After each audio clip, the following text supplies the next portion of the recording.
What's up, party people? How you doing? How you doing? Happy Saturday. Hope your week went well.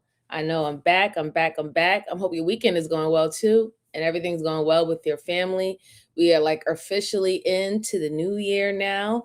So, I hope good things are happening and you have, things set up, goals set up, and you're ready to hit this road running, right? I'm not going to be on too long tonight. I do have two cases for you guys. Normally I do three, but I'm going to do two because both of these cases are quite long that we're going to be reviewing. So I want to keep the time normal as possible within the 2 hour, 3 hour mark. So we'll see. All right. But shout out to everyone. Shout out to everyone. I truly, truly, truly appreciate y'all being here. Make sure you're hitting the like button for me on your way in, or if you're just coming in to say hi. All right. Share this out to anyone who likes these immersive type of conversations that we have over here over old cases or cold cases. And, if you have any cases that you would love for me to review on this channel, go ahead and put it in the comment section at the end of the live stream. I put it in my trusty book and it will be on the list that we can review on this channel going forward. So let me go ahead and say hello to my day ones. My day ones is always in the chat. Shout out to Brucey. How are you, sir? How are you? It's so good to see you. Happy Saturday to you. I'm glad that you're doing well and everything's going good with you, sir. Shout out to you. Shout out to you. Let's see who else. Elite Belzo, thank you so much, dear. Shout out to you. Happy Saturday. I'm glad that everything's going well with you, and I hope everything's well with you and your family. Let's see. We have DJ Silky Red. How are you? How are you? Good to see you. Good to see you. Shout out to you. Happy Saturday. Happy Saturday, mommy. Truly appreciate you being here. Truly, truly appreciate you. We have Sweetheart. Thank you so much. Truly appreciate you. Shout out to you. I hope you're having a lovely Saturday, okay? Lovely, lovely, lovely Saturday. All right, let's see. Oh, thank you. Thank you very much. I have on my I got my suit on today. I got my suit on today. I'm dipping in my UK suit today. You know what I'm saying? With the whole three situation going on. Y'all know what it is. Y'all know what it is. All right, let's see. Hey, young Riaz, it's good to see you, bro. How are you? How are you? Shout out to you. Shout out to you. Hope everything's well. Hope that everything is well with you. All right. So let me go ahead and pull up the one of the cases. And also, I just wanted to say, there's a lot of turmoil going on in our United States of America. Unfortunately, a lot of people have been getting harmed. A woman lost her life, and I want to say condolences to her and her family, and she did leave behind children. So you know how I feel about children when they lose their mother. And this is just an unfortunate situation. All right. So the first case that I have for you good folks is about a killer duo. They thought they got away with it, but they realized no, they didn't get away with it. I saw it online. I thought it was interesting. Shout out to Red Thread Interrogation. This is from their channel, so I wanted to review it. Let me go ahead and pull up my screen and we can get into it. I hope you can see this, and here we go. From the Shell video, behind Shell Station. Explain that one to me. I don't know. You're going to pay for the crime that happened if you commit a murder. You just saw 33-year-old David Randall Wright. Just moments ago, this middle-aged murderer was caught on camera taking the life of a 19-year-old. But that very same footage he is being confronted with will prove that David wasn't the only killer. You were on scene at the scene of a homicide.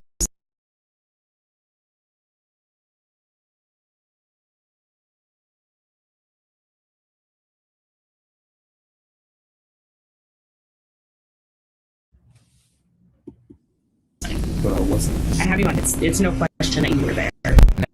Now, interviewing these two will be one of the most frustrating. My vernacular is very good. Sweet. So you have to explain your words to me. Most people don't know what that word means. I apologize. Most people are idiots. And blood-boiling interrogations these detectives have ever experienced. But Dumb and Dumber here have left behind a damning trail of clues. Ones that will make both of them turn on each other. I didn't know he had a gun. Who? I didn't know he had a gun. I don't want to be around guns. One act doesn't make you what you are. Who you are makes you what you are. For you to sit here and tell me that you weren't there is kind of ridiculous at this point. On February 17, 2019, police in Everett, Washington responded to a shooting at an unlikely place, a local Jack-in-the-Box. When they arrived, they discovered 19-year-old Raul Cuadros, deceased from a gunshot wound. Fortunately, finding out who fired the shot was a cakewalk, or donut walk if you prefer, because at the scene of the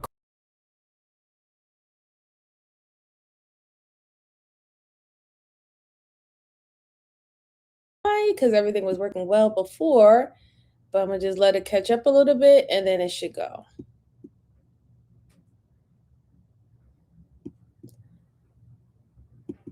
crime, police had not only ample witnesses, but footage from all the nearby businesses, leading them to three suspects: David Randall Wright, Cody Anderson, and Christopher Phelps. The footage showed Chris approaching a young woman, Bree, under the pretense of selling her drugs. Instead, she was ambushed by Cody and David. The minute she saw Cody, she knew she was in trouble, because just 4 days prior, she did the same thing to Cody, lured him to a hotel room under the pretense of buying substances from him, and then ambushed him, stealing his belongings. Which means, unfortunately for everyone, Bree was smart enough to bring backup to the drug exchange at the Jack-in-the-Box. That backup was Raul Cuadros, who, in the altercation that ensued, was shot by David. Armed with this information, police contacted David, Cody, and Chris to interrogate them. The following footage was kindly provided to us by the Everett Police Department. First, let's take a look at David. There's no question as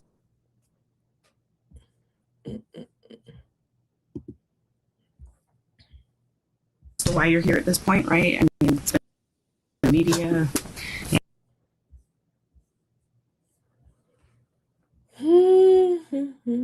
And I've had 4 people arrested already, so I don't have any Hold on 1 second. I'm gonna try to read big secrets to hold from me at this point, right? I was just told when they arrested me, they arrested for murder. Okay. And so, do you have any idea as to why you are here? No. Okay. You've been identified as somebody that was involved in a homicide.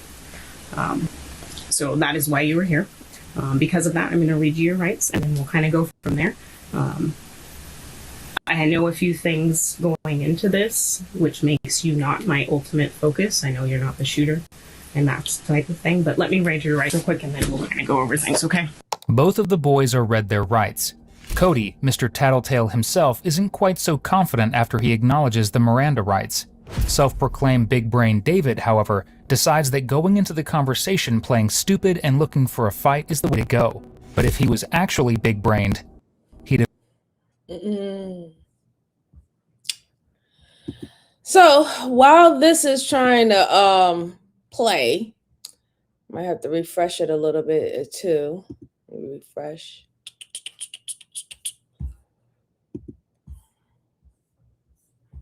Can y'all hear me? Put a 1 in the chat if y'all can hear me. I'm sorry. Your rights real quick. We're gonna go over things, okay? Both of the boys are their rights. Cody, Mr. Tattletale himself, isn't quite so confident after he acknowledges the Miranda rights. Self-proclaimed big brain David, however, decides that going into the conversation playing stupid and looking for a fight is the way to go. But if he was actually big-brained, he'd have asked for a lawyer. So, like I said, I mean, it's already been in the media. 4 people have been arrested. It's not like we don't know what happened to some extent, you know. Right. We're a few days into this, so a lot of investigation has gone into this thus far. But there's always more that we don't know from every single party, right? Everybody has a little piece of the puzzle. We don't necessarily get the truth from everybody. So I would like to hear from you what happened. No, I have no clue because I'm just now hearing about this. So I know that a good friend of mine we went to bail him out the other day, and the charge of murder popped up for him. Okay. Who's that? Chris Phelps. Okay. Is he... So my only problem about this is that these don't look like real young men, right? You know, boys. You know, they don't. When I hear the word boys, I'm thinking teenagers, right? I even give up to like at least like early 20s.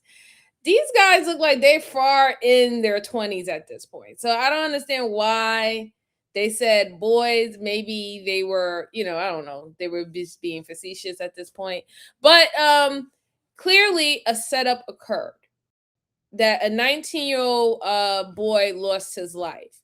He, even though he knew that he was going to meet up to get drugs with that other woman, the fact is that the 3 individuals that are considered suspect to find out what happened to the 19-year-old boy, one of them was already bamboozled by the girl who was like the setup queen, and they still went along to, you know, enact this whatever they was trying to do with this 19-year-old boy and the woman that he went with to get this drug. I just find that very stupid. I find it very weird and stupid. If you already was someone who was a victim of being ambushed, why would you go out and ambush somebody else? I don't know. Did that young girl tell you, hey, listen, this is how you're going to get your money back? Or I know what we did was messed up. Don't call the cops. But guess what? We have a new lick coming and you can be a part of it. That's what it feels like to me initially. I do believe, however, that neither one of them should speak with the cops. It seemed like the other one didn't want to speak. That's good as well. But this one, he feels like he haven't done anything wrong. He wants to take more of the direct approach, you know, and maybe in a way, I don't know if it's his ego or he feels that, you know, whatever he has to say is very convincing. He decides that he wants to open up and speak with the detectives. We all advise against that. You know, I push that on this channel. Don't do that. You're not going to win. There are hidden things that they're asking you with the questions, even though you believe that they're asking you very simple questions, is really not that simple, because they're also taking into consideration your pathology on things, how you feel about things, your ideology, how you see things. They're also going to take in character, right? You getting a glimpse of your character, how you move in this world, how you navigate. They're pulling so many different information just by you speaking with them, and you don't know which route they're going to go with this, right? So it's just in the best interest not to do that. All right, so let's go on. Buddy, or is he actually your cousin? He's like family to me, but he's not blood or biologically related. No. Okay. All right. So, I mean, the whole I don't know what you're talking about is kind of out the door at this point. Man, I got several people who have already identified you. You're identified on video. So it's not a question of that you were there. It's more a question of what led up to this, what was supposed to happen. Because I don't think this is what was actually supposed to happen. I don't think that it was your plan to go out there and kill somebody that day. But something happened. Right? I don't know.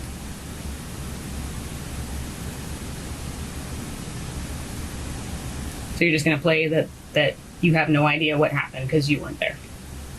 I was not. No. I know you were there. I've seen your communications with people about it. I mean, there's no question, man. So for you to sit here and tell me that you weren't there is kind of ridiculous at this point.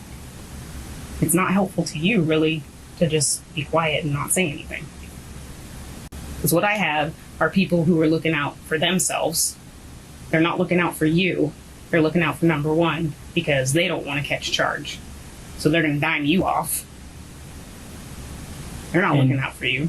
So you believe somebody that's going to tell you that somebody else did something to save their... Well, with all the additional evidence, yes. It's not just footage at 3 different establishments proving that both David and Cody were involved in the homicide. It's the word of waitresses, witnesses, and Brianna, who was standing beside Raul when he was shot, and knew all of the men involved in the shooting by name. So Sebastian, shout out to you. Happy Saturday. He said, do you think he's going to confess? Probably not.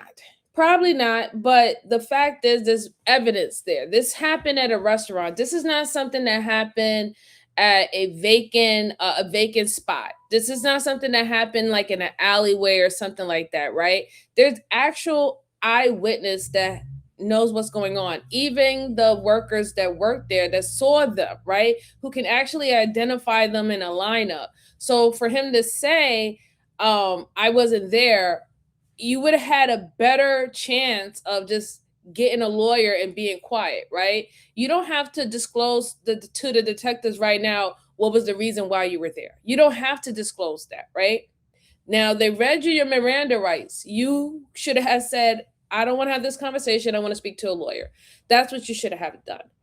But if you're saying to them, I wasn't there, and clearly they went and they investigated, they probably got video from the fast food restaurant that will show that you was on the premise. If anything, if you're not even inside the restaurant, you're kind of biting yourself in the foot, because now they're going to be like, all right, well, you're a liar. You're lying to us directly in our face that you wasn't there, and we have evidence showing you that you're there.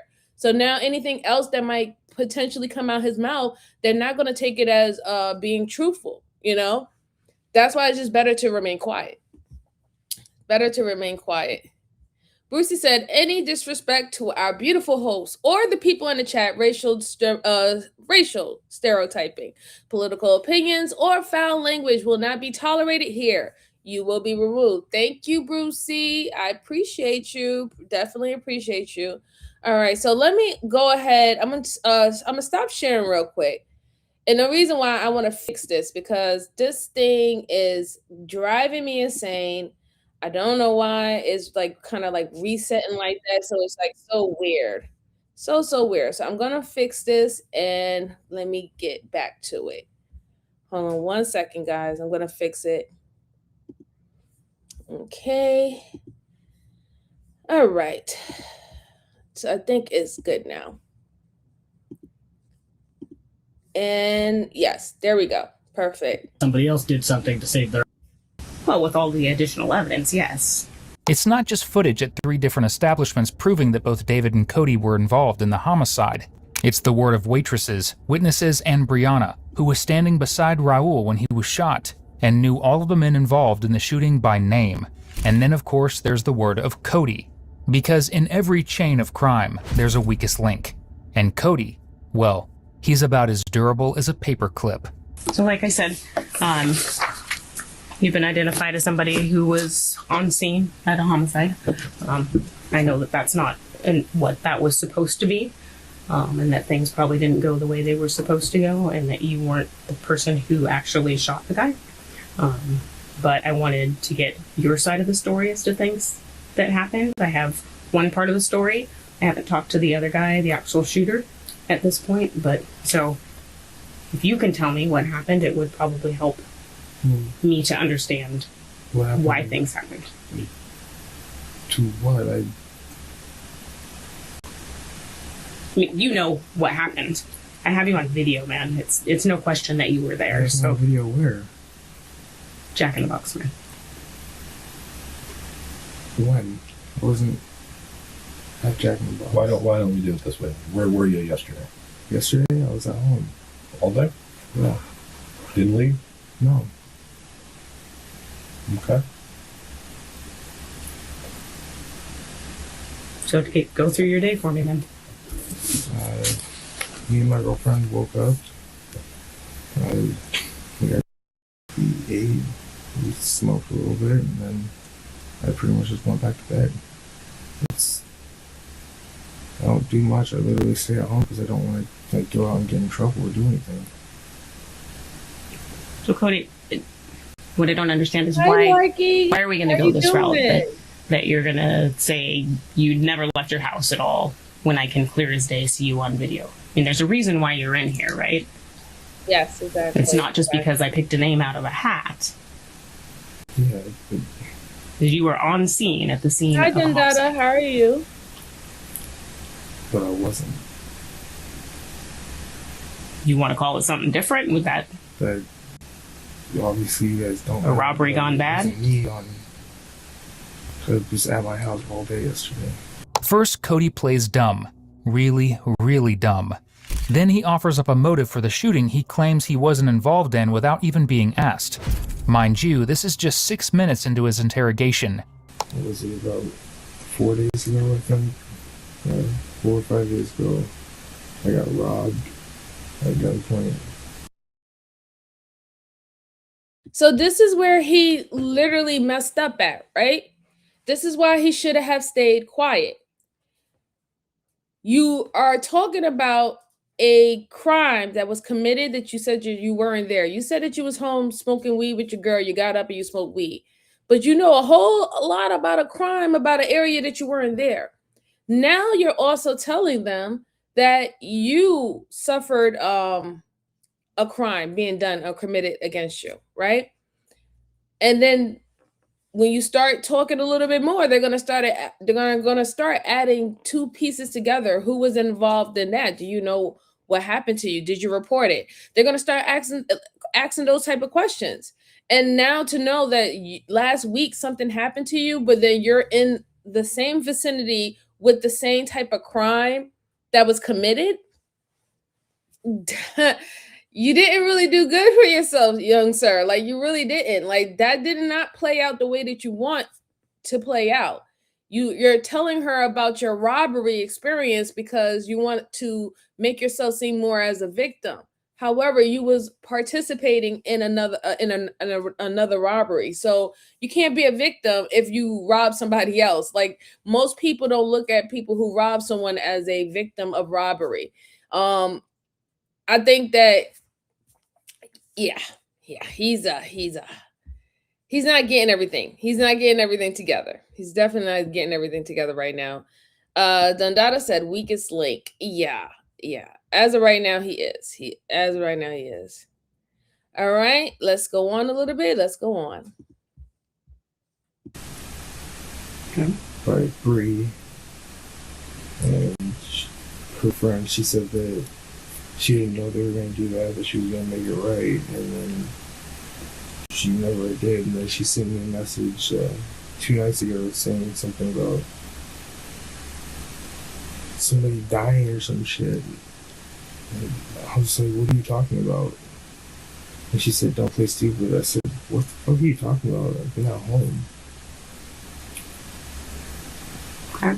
So what happened 4 days ago? 4 days ago, she called me up.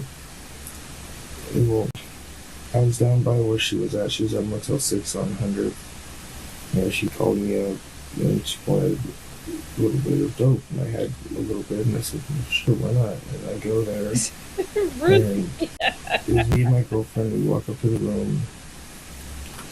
And when she answers the door, she said, just one of us can come in. And, all right. And think nothing. And I go in. My girlfriend goes back down to the car. And I'm in the room. I asked her, I said, is this just your room? She says, no, it's me and my friends. And I said, well, where's your friend? She said, he's in the bathroom. And I look back and I see the light on, or the light off, and the bathroom door open. And at this point, I walk towards the door, and next thing you know, two guys come out. One's got a gun, and they tell me, give me your money. I said, what? And they said, give me money. I said, I ain't got money. And then he cocked the gun back, and he told me, like, all I had on me was a knife, and I was holding the knife, and he said, drop the knife. He said, drop the knife. And then he pointed at me. I told him again, and then he put it up to my head like this. And that's when I dropped it. And then they had me sit. They told me to sit on the bed. I sat down. They grabbed my bag. They grabbed everything. And pushed me over, they hit me, and then ran out the door. Elite Bell became a member. Do you know who Thank either one you of so those much, guys were? Gail. No, Welcome to the Let's Talk You About did. It One of them crew. was wearing a Thank bandana you. like this, and the other one had sunglasses and a hat. We know who they are. Who were they? I've never seen them before. Well, let me just ask you a quick question. If I'm able to put charges on them, would you like to move forward with charging on them? No, I don't like anybody getting charges with anybody. Oh my goodness gracious. Because I have those guys identified. All right, we're going to take a pause. Thank you, Elite Belzo, for gifting 5 memberships to the Let's Talk About It crew. Thank you so much, dear. Truly appreciate it. And thank you for becoming a member yourself. So let's go ahead and welcome the newcomers. We have Brucey. How you doing, Brucey? Welcome, welcome, welcome. Shout out to you. Skinny, how you doing? Good to see you this Saturday. Welcome to the Let's Talk About It crew. We have Christy. How are you? Happy Saturday to you, dear. Good to see you. And welcome to the Let's Talk About It crew. We have Journey Shift. Thank you so much. Welcome. Welcome to the Let's Talk About It crew. And we have Tea Time. How are you doing? And welcome to the Let's Talk About It crew. Shout out to you. Shout out to all of you. Thank you so much. And if you enjoy it, please go ahead and continue to have your membership, okay? So before we go and back into the video, you noticed when he was telling the detectives about what happened to him a week ago in reference of the robbery, he was very elaborate. He gave a lot of details, but I'm watching his body language. He's literally looking down to the ground. He's swinging his chair to side. He's fiddling with his hands, right? I'm not necessarily sure that all of his story is the honest to God truth about what happened to him, right? Not to say that he did not get robbed, but like the fact is that the same people who robbed him were also a part of this robbery that made a 19-year-old boy lose his life. So I think that the detectives is not going to bring that up that they know that type of connection. But I just wanted to talk about his mannerism. Like normally, if all those things happen to you, you will be looking at the person directly in their face. Like, this happened to you. You're like, but it seemed to me with the body language, it was just like more about trying to add on more of how much I'm a victim and what was done for me. They hit me inside my head. They put a gun to my face. They put me on the bed and they told me to shut up. Right? It was just like kind of like adding on to the more of I'm a victim or I was a victim last week. But I still don't know what happened about this 19-year-old boy. I still wasn't at the restaurant. Even though y'all have me on camera, I wasn't at the restaurant. I don't know anything that happened about this 19-year-old boy losing his life. So I find that kind of I find that kind of weird, a little bit weird. Hey, Ghost Gang, how are you? How are you? Happy Saturday. Happy Saturday. Hope everything's well with you. Hope everything's well. Let's see. Oh yeah, I'm glad. Oh, okay. Dundada said he has liar written everywhere. Yeah, he do kind of I'm like I said, I'm not really necessarily saying that he's lying that he was robbed. I think he was robbed, but I don't think it's in the manner that he's talking about. I think he's just adding a little bit more onto it. And maybe we might find out. Who knows? Maybe he was convinced, coerced, or even threatened to participate in robbing this girl and that 19-year-old boy that came with her for the drugs at the restaurant. Maybe he was coerced. Who knows? Who knows? Let's see. All right, let's go on. I mean, I'd like my stuff back, but I know that's probably already gone. I mean, that was the only. I just got a tablet, brand new speaker I just got.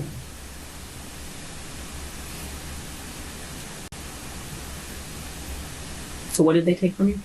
They took a little bit of drugs, my tablet, Samsung Galaxy Note 10.1, and a Dre Beats Pill Plus speaker, and plus a bunch of other little shit that was in my backpack. I don't know what all, like my sharpening stuff and knives, just little stuff like that. What was stolen in this burglary was hardly worth fighting over, let alone someone dying over. Most of all, Cody wanted his Bluetooth speaker back, likely so he could blast terrible music walking down street corners on his daily walk to sling drugs to people. And then she never said anything, and then she sent me a message saying something about somebody dying or something. And I was like, what are you talking about? And then she says, don't play stupid. I said, what are you talking about? She said, you know what I'm talking about. I said, no, I don't. Like, I've been on inside today. Don't you think if Bray was there that she'd recognize you? Yeah, it was.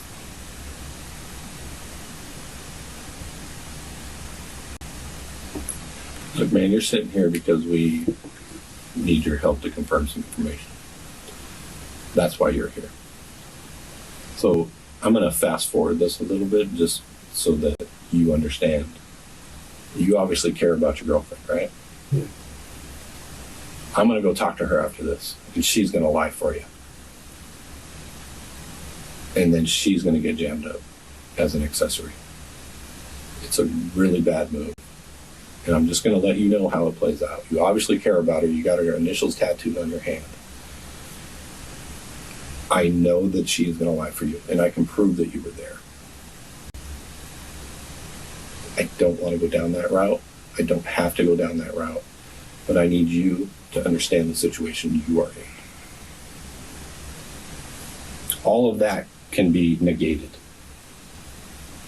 And I'm just explaining it to you because I've done this for 20 years now. And I know how this plays out. And there's no reason it has to go that route. But I have to continue the investigation. I'll put you on a phone with her so you can talk to her so you know that I'm not looking to jam her up. Okay? But honesty needs to start happening. Because she's going to be dumb enough to lie for you.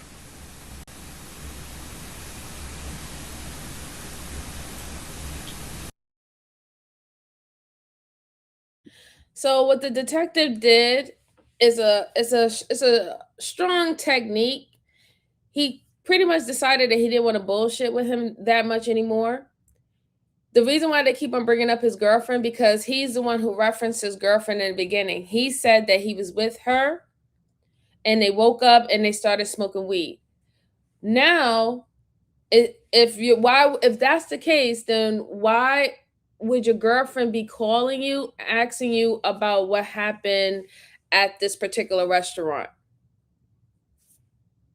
You the one who said that. And the bad thing about it is that you were the one who included her in it. So now they knew, okay, if they wanted to check out if your story is straight, what they're going to do, they're going to go to your girlfriend. you added her in the story as a witness that you was home. Now you're not being home. If they do go and question her and she also lie, knowing that they have evidence or knowing that they have a video, you have made your girlfriend an accessory. So what he did was tell him the truth. You love your girl. If you love your girl, you need to start talking and leave her out of this. Don't have this girl lie for you and say that y'all was home smoking weed and stuff like that, and that's not the truth. Because now she's gonna do time. So whether or not is a test to see whether or not if he actually do love his girlfriend the way he claims that he do, especially since he has a tattoo of her name on his hand. They're pushing his call. They're gonna pull his card right now and see whether if he's gonna is he gonna take the bait, or is he gonna is he gonna continue on with the lie? And he doesn't mind if his girlfriend's included in it. It's sad. I mean, like I said, it's a sad situation, but this is something that is really truthful. I know that's a hard spot to be put in, especially thinking about you're putting in whether or not if you're gonna betray your girl or you're gonna betray yourself. But it needed to be done. It needed to be done. We have to see. They had to see what he's really made of. And I have an understanding that the detectives believe that he was going to be the one that was going to always initially talk first. So once he do talk, they're going to see whether or not if he is going to rat out the other individuals that's involved. Right. All right, let's go on. Sebastian said, I love these interrogation videos. I've watched so many of them on my own. It's good to find. Oh, thank you, Sebastian. I'm glad you're enjoying it so far. I'm glad that you're enjoying it. We had a roughy road in the beginning, but we're getting there. Ghost Gang said, I think he's lying. He is. He is lying. He wasn't home. Dundada said, interesting. Yeah. Christine, how are you? Happy Saturday to you. She said, good cop, bad cop. I love it. Yeah, absolutely. Absolutely. Yes, 100%. Maybe the bad cop for the win. Who knows? Who knows? All right. Yeah, there's others. There's definitely others, Ghost Gang. It was literally like 3 individuals that was involved. 3 individuals. Brucey asks a good question to the chat. Fellas, what would you have done? Would you have let your girlfriend or your significant other, lie for you and possibly get her involved in this? Or would you tell the truth? That's a good one. Let's go on.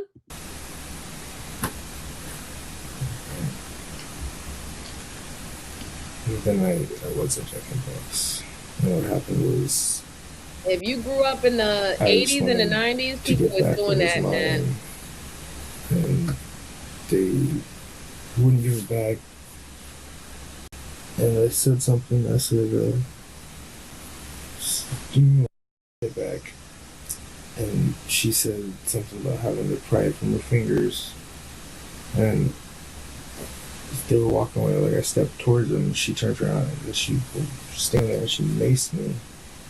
And then I hear a loud pop, and I just took off running. Okay. I didn't know what happened. Obviously, the reason you're here is because I want confirmation as to who you're with. I'm going to be honest with you, I already know, but I have to hear it from you. I just know his name is Dave. I don't know anything about him. No, it's not. No, it's not. Just like that, Cody's admitted that he was there, that it was a setup, that he had motive, and that Dave was the one who fired the fatal shot killing Raul. Now, that's not to say that Cody has taken actual responsibility, but he's taken more than you're about to see David take. But that is part of why I want to talk to you, because maybe they're telling me something different about what really happened, what really went down there.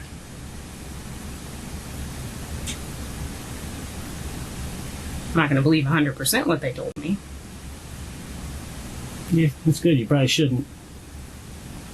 Because if they're telling me you're the one who was planning this stuff, do I believe that?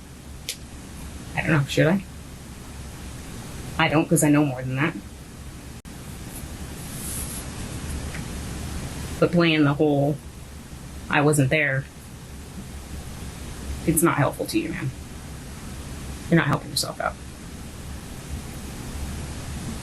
I've been out of jail for all of a week and a half. I've spent almost every minute of it with my girlfriend. So, as for did I plan to kill anybody? Did I kill anybody? No, I didn't.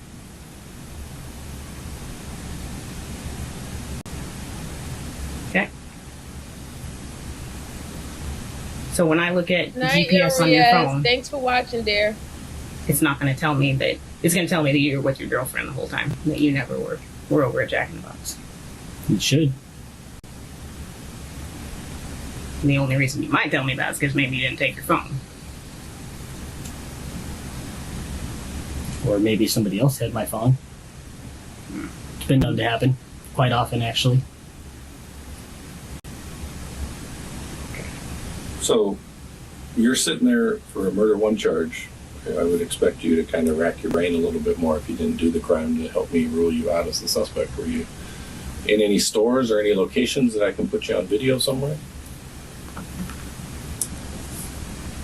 Not if I've been home. I agree. I'm just asking you. Like if there's something that I could use to rule you out, I'm more than happy to. The last thing I want to do is put an innocent person in jail and potentially prison for 20 years off a crime they didn't do. That's not my style. So I want to give you the opportunity to help me rule you out. If you rule me out, I go in a different direction. To be honest with you, that's unlikely, but I'm open-minded to it. I've been surprised before. I'll be honest, I was surprised in this case already. So, Not as surprised as I am. well, that's not true, but I'm not trying to be mean, but I mean, you know why you're here and what's going on. I mean, at this point, you're literally the last person we've talked to. And the only person that has an allegiance to you is Chris. So, I mean, obviously people are not going to be shy about telling us who was there and who did what. And plus, we have video, which you know because you guys called the 7-Eleven to see if they had video. So, Jack in the Box. Jack in the Box, excuse me. Lord.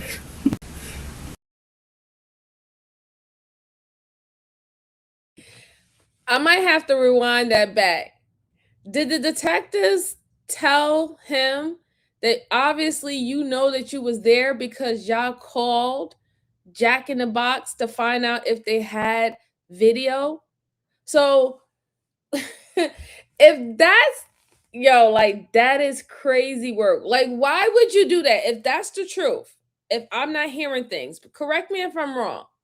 Did the detective ask him or say that he knows that they called the same restaurant where the incident occurred to find out whether or not if they had a video?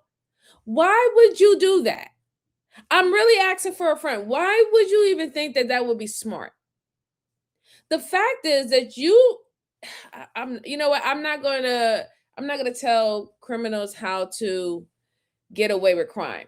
But that is dumb. That is completely dumb. You literally call them and say, "Hey, I want to know, do y'all have cameras or surveillance on your premises?" And then you think that when the detectives and the police are investigating to find out what happened at the scene of the crime, they're not gonna ask and call like, "Well, did somebody call you?" or even the I guess the workers who's working that day to say, "Hey, you know what? Once somebody called and it was asking about our cameras, and we just had this situation happen at our store 4 days ago. You might want to check into that." I don't know who told them that that was a smart move to do, but that makes it 10 times worse for you, bruh. Because now you was worried about whether if they actually have video or not. And even if you was, and I don't understand, like, even if you was to call and ask them, "Hey, do you have surveillance or cameras in certain areas and stuff like that?"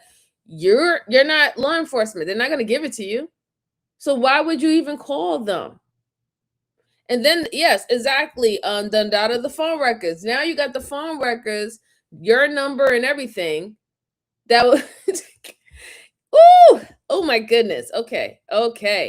That's like robbing the store you just applied for a job to. Yes, exactly. Exactly, Bruce Lee. Exactly. Clown behavior. Complete clown behavior. I don't know what he was thinking, but that is ridiculous right there. Let's see. You do this long enough and you really smell a lie like a drug dealer smells like this next street. Yeah. Brucey said, because once you're in that room, you're not leaving unless it goes to a jail cell and the next shift is fixing to come in. Lies will come out fast like a red light. Yeah, I agree. Okay, so I'm glad I wasn't just hearing things. So I don't have to rewind it. Let's go on. There's video at the Chevron. There's video at the Shell. You know that we have all your co-suspects under arrest. Like, all I want from you is a reason. I understand what happened. I just need to know why. The only person I know you have under arrest is Chris. Okay. We have Cody under arrest. Brianna's actually under arrest too because she was stupid. And we have Tannehill, what's his name? Ray. He's in custody as well. We have his car. The car that was used. The car that was at Chevron in our impound. They are all under arrest. You were the last. Chris is under arrest because we viewed messages on the phones that organized picking you up.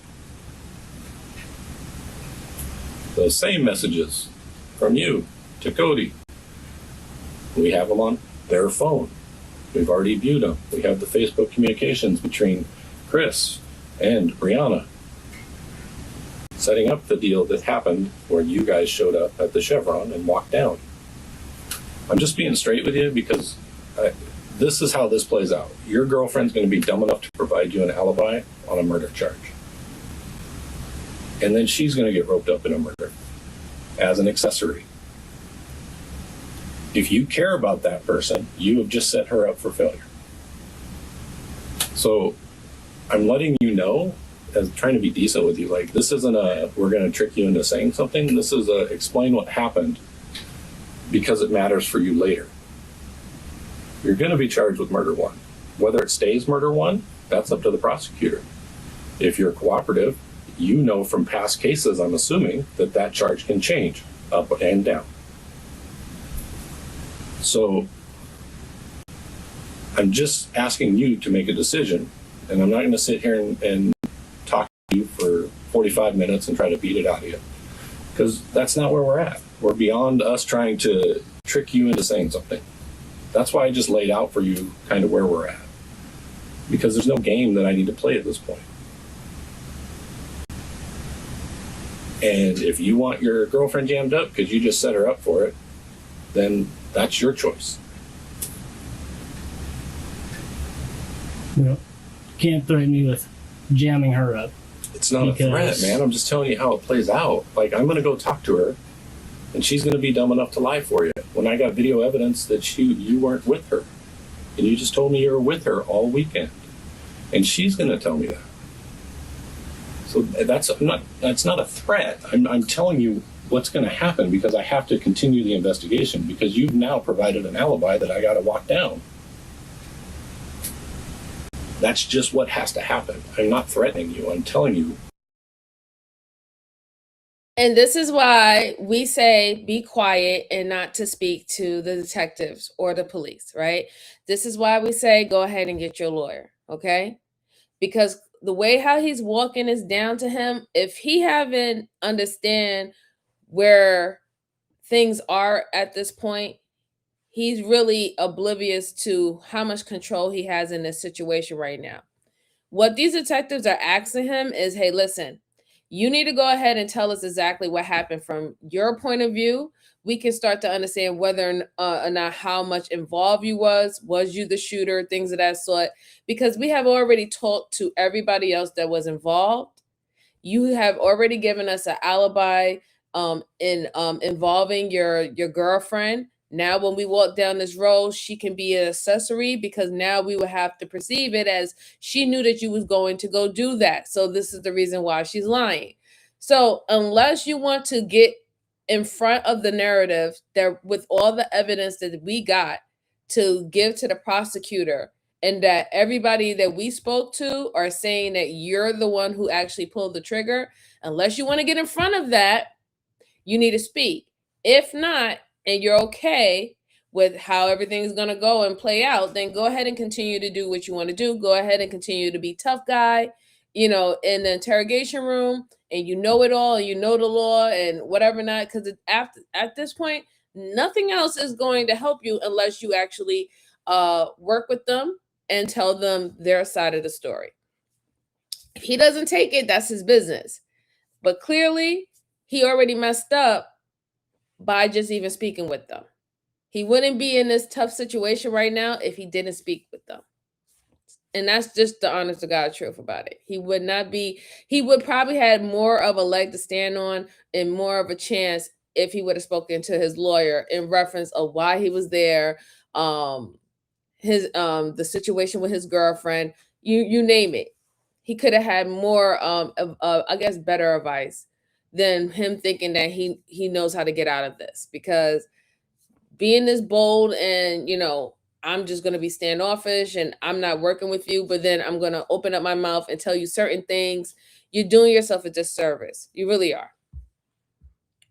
Let's see. Brucey said, and they're all pointing the finger at you, dude. Right, exactly. Sebastian said, yeah, this guy is screwed. Yeah. Brucey says, save yourself, tell us everything you know, right? Yeah, you can't hold me against my expressions. My expressions is what it is. I'm sorry. Yes, I know. I can't hide them. Let's go on. Unfortunately for David, anyone with more than 2 brain cells to rub together is a massive threat, despite what you'll hear him claim about his supposed superior intelligence. At this point, he still thinks he's smart enough to outfox detectives. Cody, bless his heart, has realized that he is, in fact, not. And he's squealing like a pig. How did you know they were going to be at Japanese? Somebody told me that. Who told you that? My friend Chris. Okay. Are you still going to go with the Dave? Well, Dave was the one that was with me. Chris was the one that told me they were going to do that. So describe Dave for me. He got kind of short hair, a little bit of scrub, goatee, wears glasses, medium build, about 6'2", 6'3". Where's Dave live? Silver Lake. Do you know where it's at? Yeah, it's here's the address.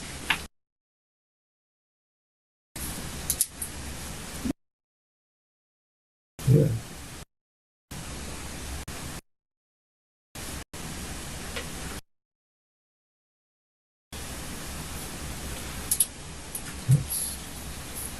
Do you know his last name, man? Can you save me some time, please? Dwight. D-W-R-I-T-E, I think. I'm not entirely sure. D is in David? Yeah. W-A-R-T? R-I.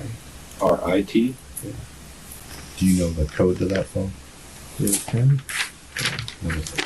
It's just a pattern. Okay, that's better. Why? Because I'm going to need to search the phone, man. Obviously. You know that, right? I mean, that makes sense to you? Like, I got to prove what you're telling me is true because that matters. You're not the guy that did the shooting. I need to get the guy that did the shooting. Yes. Right? Yeah. And you're telling me it's Dave set up by Chris. And so the phone will confirm that. Oh yeah, definitely. That's why I need the pin. It's a mess. Okay. After the shot, where did you guys go? I don't know where he went. I took off running. Where'd you go? I went to the show and then I fucking went down and home. What do you mean the shell? Like the Shell gas station. I took off running that way and then just down casino. Did you go into the shell? No. Did you drop any clothing? No. I didn't drop any clothing. Where are the clothes you were wearing? I threw them away. Where? And clothing donation thing. Which one? The one down towards Silver Lake, let's say, there.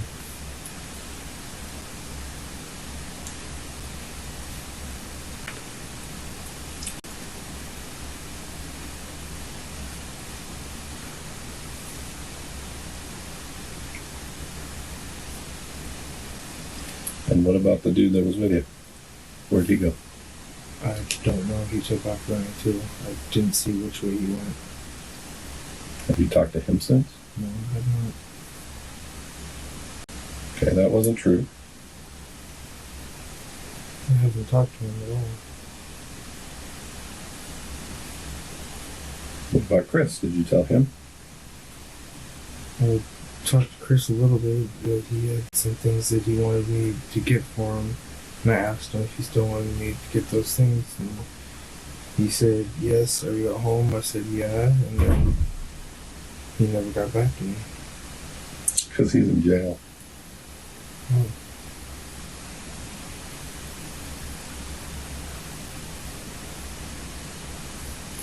I don't really want to play police tricks and games with you, man. I just want to be upfront with you and have an honest conversation. Okay? Who was the second person?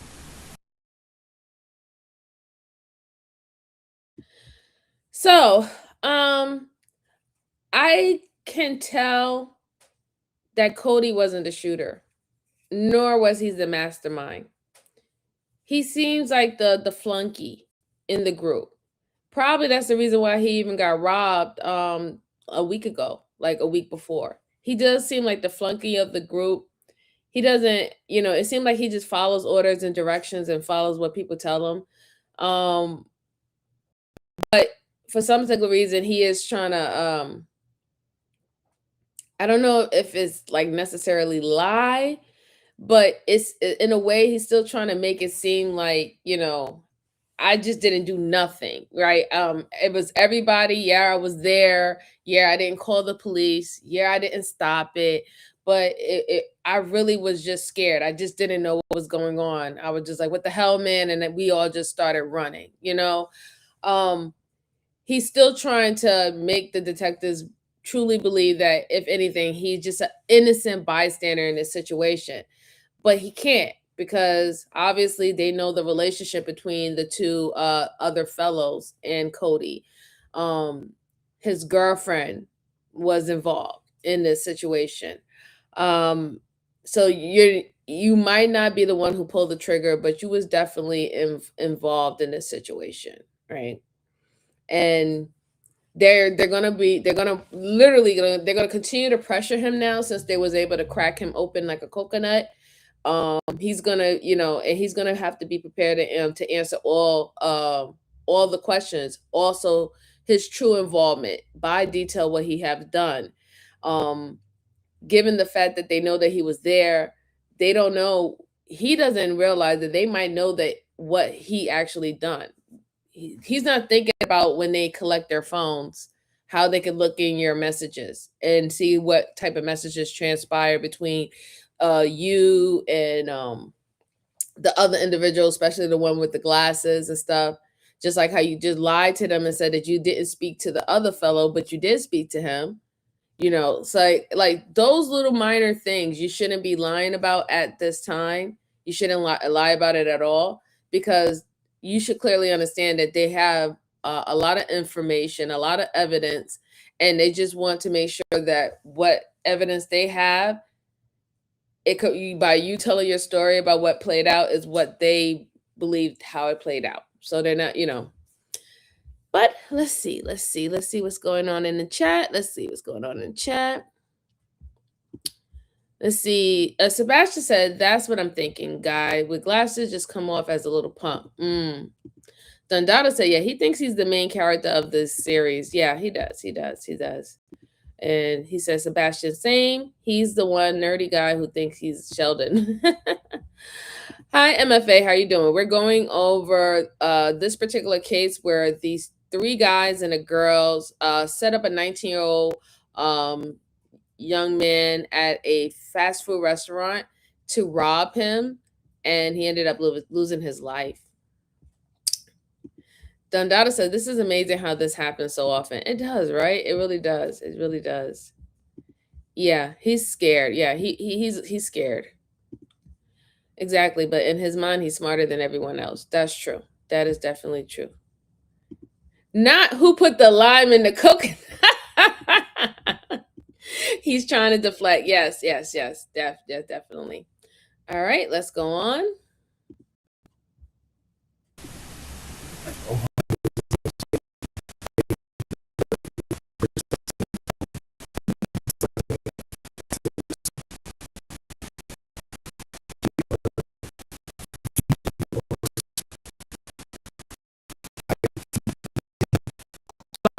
Spelling out your last name and giving your exact address is about the most you can possibly rat someone out.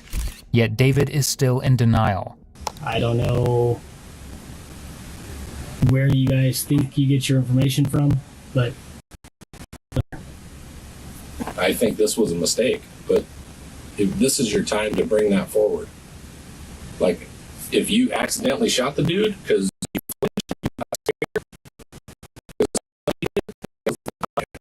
with that stuff later, nobody is going to believe a word you say. somebody. Because if your finger on the trigger, it's called a sympathetic reflex. It happens to the police officer.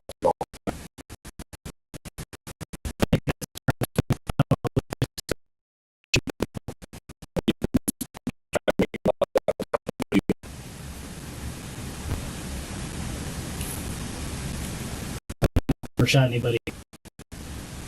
Before. Never have.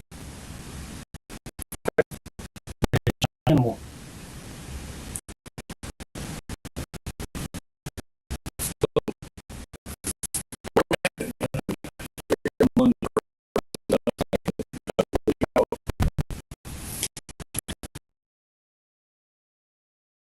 It's skipping. It's skipping on yours. The one in the chat is skipping. It's not skipping on our side, so I don't know what that's happening. Hold on, let's see. Let me see. Hold on 1 second. I hope it's not skipping on your side. It could possibly be. Hold on, let me check. It's buffering. It's buffering. Okay. All right, let me go ahead and pull it back up. Hopefully that works.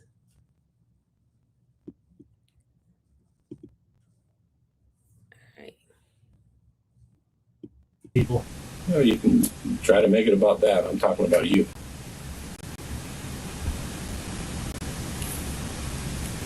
I wouldn't know. Never shot anybody. Before. Never have. Okay. Never even shot an animal. Put a 1 in the chat. Is it better? So, where are we at then, man? I mean, you're unwilling to provide me with some stuff that I can rule you out. So, where do I go from here? I mean, you're the police officer, reverse roles. You're the cop. You're sitting over here trying to figure out if this dude has any remorse for what he did or if he's just worried about getting in trouble. How would you proceed? I'm not worried about getting in trouble because I didn't do shit. Okay.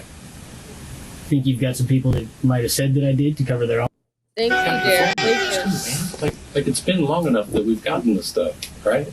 I'll just be upfront with you. We got Cody's phone.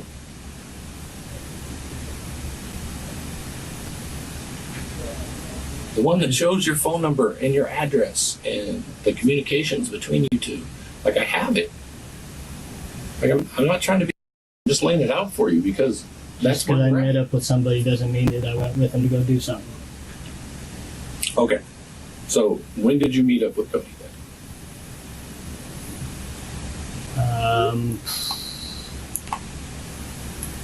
Probably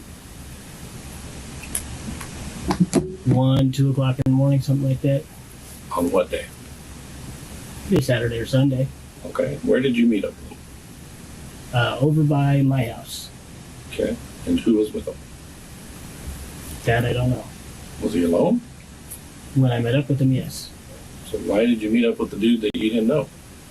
Because my friend Chris had asked me to. Okay. And so what happened after that? Well, he had tried to proposition me for a handgun. I told him I didn't have one. Okay. So, Can you say why? no.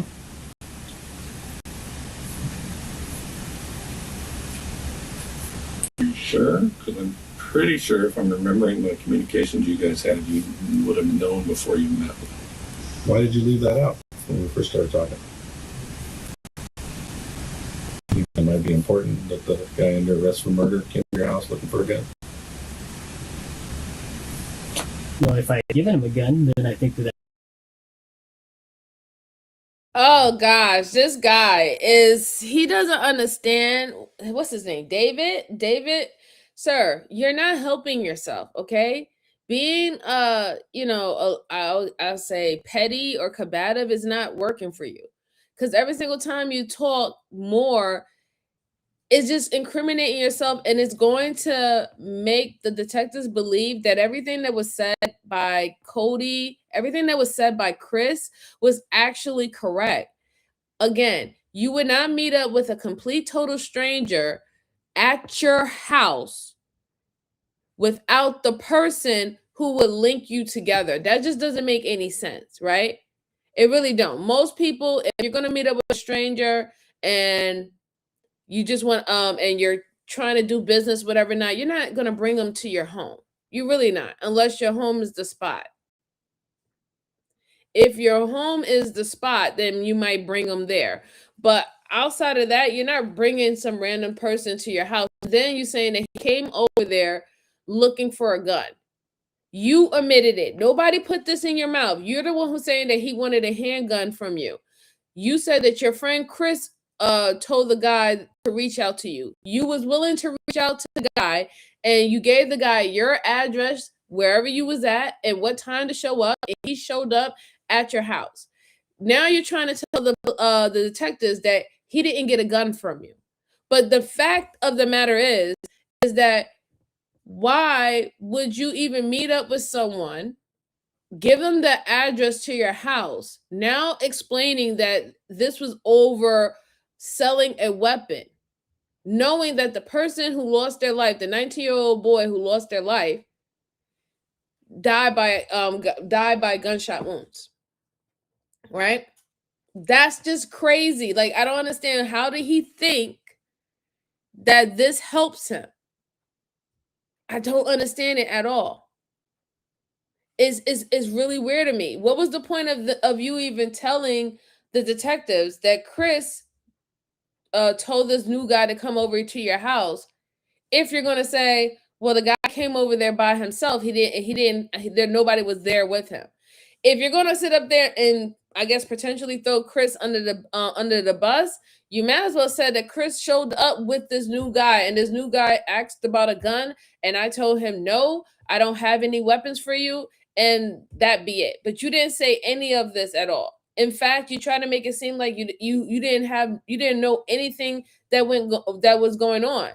But then you also told on yourself initially, because you said that you overheard that this person and that person and this person got arrested. So you were pretty much, keeping tabs about what's going on and who got arrested before they called you in. Like, you're just making it worse for you, dude. And, just being smug about it is not going to help you. It really is not going to help you at all. Bruce said at all, not helping at all. Right, exactly. Shine diamond. Yeah, he's shining right now. He's shining not in the way that he thinks he's shining, but he's shining. Let's go on. that would be important. Well, it shows his intent. I mean, of course it's relevant to the case, right? People buy guns for all sorts of reasons now. Yeah, but in this instance, there was a murder with the guy that had just come to your house. I just asked you about. So I'm asking you why you left that out. And you didn't tell me until recently that he was the one arrested for murder. That's not true. You said, we can rewind 30 minutes into this conversation if you'd like, where I named everybody off prior to that. So, and I'm not trying to make you wrong. I'm just trying to tell you, you left that out. I'm wondering why. Because the answer's obvious, right? You just recently in this conversation let me know that Cody was one of the ones involved. saying that you had communications between him and I, and that you Well, could. I explained to you who everybody was that was arrested. So when I laid out the 5 people, that was a while in the past. I'm just like when I named his name back then. I mean, go back to the tape; it's all being recorded, right? But I mean, I would have been like, oh, yeah, that dude came to my house. I mean, the fact that you didn't mention it, I mean, you obviously understand how that looks, right? Like you're trying to hide something. Well, being as I'm a convicted felon and I'm, trafficking firearms, Yeah. that might be something I would like to hide, Granted. no matter what somebody's using them for. Okay. So they went on their way. Just the Cody dude, and did you actually talk to the other guy in the car? How does he know? Oh my God. I'm sorry, I had to stop it again. Like, at this point, I want David to shut the fuck up. You catching attitude is the worst thing that you could possibly do right now. Now you're gonna incriminate yourself even more that you're a felon and you was trafficking firearms. That's something that I would want to hide. No fucking shit, Sherlock, but I don't think this is the time to be bold and proud about that, especially when you just admitted that you were trying to traffic firearms and that you're a felon. What made you think that that was the right thing to do or the right thing to say? You don't have no friends. Good gosh. Who says that? Like, that's not a badge of honor. You sitting up there letting them know that you're a felon, you just got out of jail, and you was committing another crime. Like, oh my goodness gracious. I don't know, these young folks today are killing me. They are really, really, really killing me. See, I told you he's a little punk. Yeah. Really killing me. Like, woo. You are then. Maybe my name was mentioned and they were coming to meet me. But he didn't see you. Unless he seen me when he was parked. You didn't see the car. I didn't look for the car. Okay. Unless I'm coming to meet somebody at their vehicle, I don't ask what vehicle they're in. Well, that's not. And again, don't take this the wrong way. I'm not going to insult you. That's not very smart. You're meeting somebody to sell guns, and you're not going to watch around you to see where they come and go. Like, you are smarter than that. That's why I'm saying that's not He very was smart. referred You to me wouldn't by do somebody that I trust. that. Okay. I would still be on my 6. Obviously, the exchange where Cody and Chris were supposedly trying to buy a gun from David didn't happen. But David somehow thinks that police are going to bite, and believe that that's the reason there would be any text between him, Chris, and Cody mentioning a gun. Not because they were, making sure David brought it to the crime scene and got rid of it after. So what was Dave's role? He was just standing there quietly while I talked to him. And then when she sprayed me, I heard the bang, and like I said, I just took off running. But Dave's not going to just be like, "Hey, stranger, I'll go to Jack in the Box to hang with you." So what did he think he was going there for? He knew that it was to try and get my shit back. And how was that going to happen? I was pretty much, I was hoping to just take it and run, but she wasn't gonna give me my shit because she said that she was gonna make it right. So I was hoping not, but I brought him with me just in case the other 2 guys were there again. And yeah. Did you know he had a gun? No, I did not. You're not going to go jack somebody who jacked you with a gun and not know that your partner has a gun. Especially how it went down. Because it's on video. We can see you look back at him like... Well, he got ready to fight. I didn't know he had a gun. Who? Dave. I didn't know he had a gun. I'm a felon. I don't want to be around guns. What about the gun? I have no idea what happened to the gun. Did he have it when you guys went back? No. I don't... he said that he stashed it somewhere. And I wasn't wondering where. I just wanted to get. Hi, Miss Joanna, dear. Happy Sunday, dear. Why do you Happy think that it's Sunday?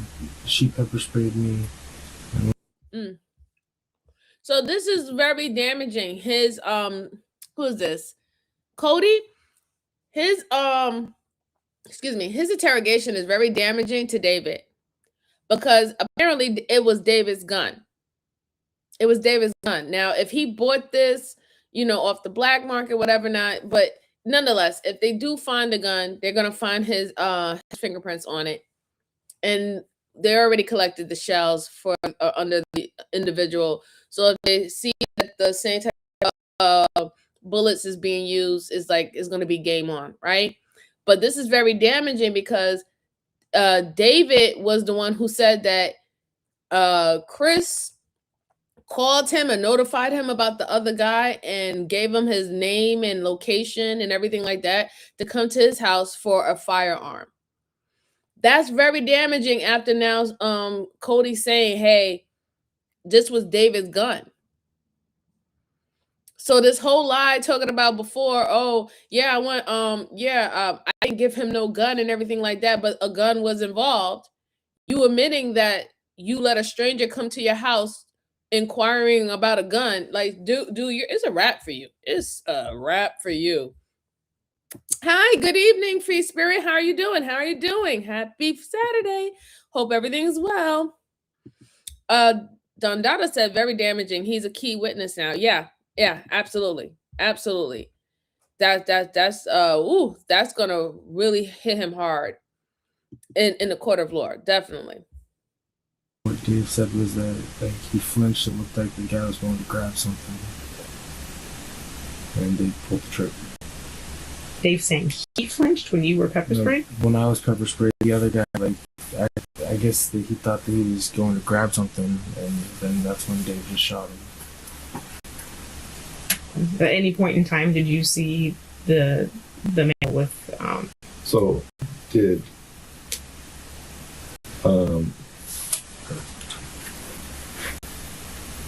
Dave had a gun? Yeah. Dave had the gun. Anybody else? I don't know. Did you see anybody else with a gun? I didn't even know Dave had one until I heard the shot. So the only gun you saw was Dave's? Yeah. And of course, the several minutes of footage police have tracking everyone's movements from A to B verify exactly what Cody has said. Dave was seen on camera lifting his shirt to reveal the gun in his waistband in an attempt to threaten Bree and Raul. And Bree and Raul did exactly what they should have done. They tried to leave. But then Cody tried to grab her purse. Bree responded by pepper spraying him in the forehead. And Dave responded by shooting Raul. And as you're about to see, his responses haven't gotten any less violent since then. Perhaps he has a headache from all those smarts he's been lugging around. And what the video essay was on point. I knew Cody was hiding something, and this is why he was trying to paint himself a little bit more as a victim or like a bystander to the situation. He was concerned about the fact that they'll find out that he actually tried to physically rob the girl by taking her purse. He knew that he didn't shoot Raphael, but he knew that he was involved in actually robbing both of these individuals. And you were the one who lunged at the girl and tried to take her purse, which she had to pepper spray you. Then Raphael was trying to get involved, and that's when David turned around and shot you with the weapon. This is crazy. Crazy work. And it's just the thing, like these guys got girlfriends, and they would definitely throwing their girlfriends under the bus as accessory to a crime. And I'm trying not to.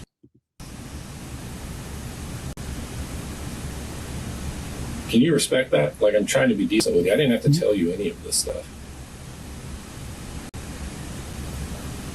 And whatever you're telling me, I think you're full of shit on it. Because I didn't do anything. Do you really? I've given you enough information to know, so you know that I have the knowledge that I have. You know that there's cameras at 7-Eleven, or I keep saying 7-Eleven, at Jack in the Box. You know that. Because you were smart enough to call and ask. No. Sure Thank you, wasn't. sweetheart. Yes, just Okay, like yeah, whatever. please. Thank I'm just telling you, you know that there are cameras there. And if you're as smart as I think you were, you know there's cameras at the Shell station, and you know there's outside cameras at the Chevron, because they're visible. You could just walk over there and see that.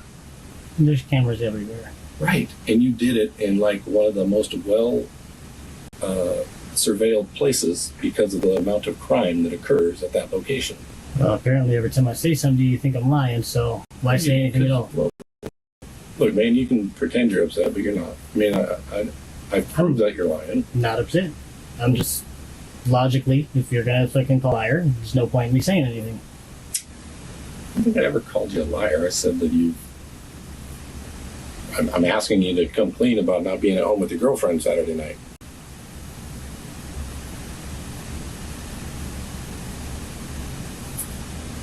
Because you obviously had fun Saturday night,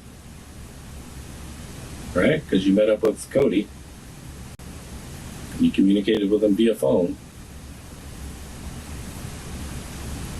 So that ain't the night you didn't have your phone.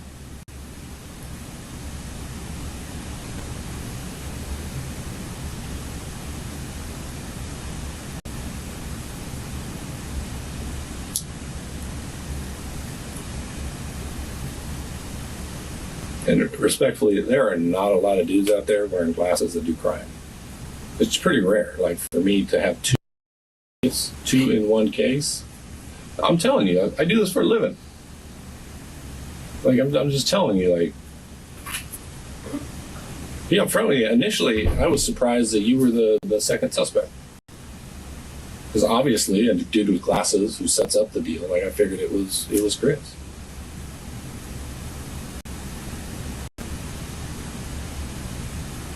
So that was where I was surprised in this case. I was like, they're telling me, no, man, dude's name is Dave. I'm like, stop.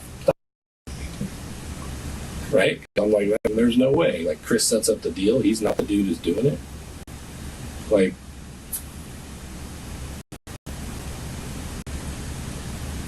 so you clearly have a genuine distrust of the police. Is that fair to say? I distrust almost everybody. Detective Brenneman has pretty much laid out his cards. He's not holding back. A smart criminal wouldn't have committed crime on those busiest streets with surveillance because due to the crime that happens there. So, I mean, at this point, there's no tricks. Nobody's trying to pull the wool over your face there. Being honest with you about the information that we have, trying to give you an opportunity. And I mean, you've already said flat out you don't believe that he has that information, but you know, with everything he's told you, you have to know what he's telling you is true. Well, whatever you have, you've got from people that may not necessarily be giving you information for the best of reasons. So. Take the people out of this. Take them out. Who cares about the people? We've got other stuff, communications and all those types of things, the video. So it's not just that people are telling us this. We're not relying on. So Dondada asked a good question in the chat. He said, can they charge the girlfriend for a false alibi? Yes.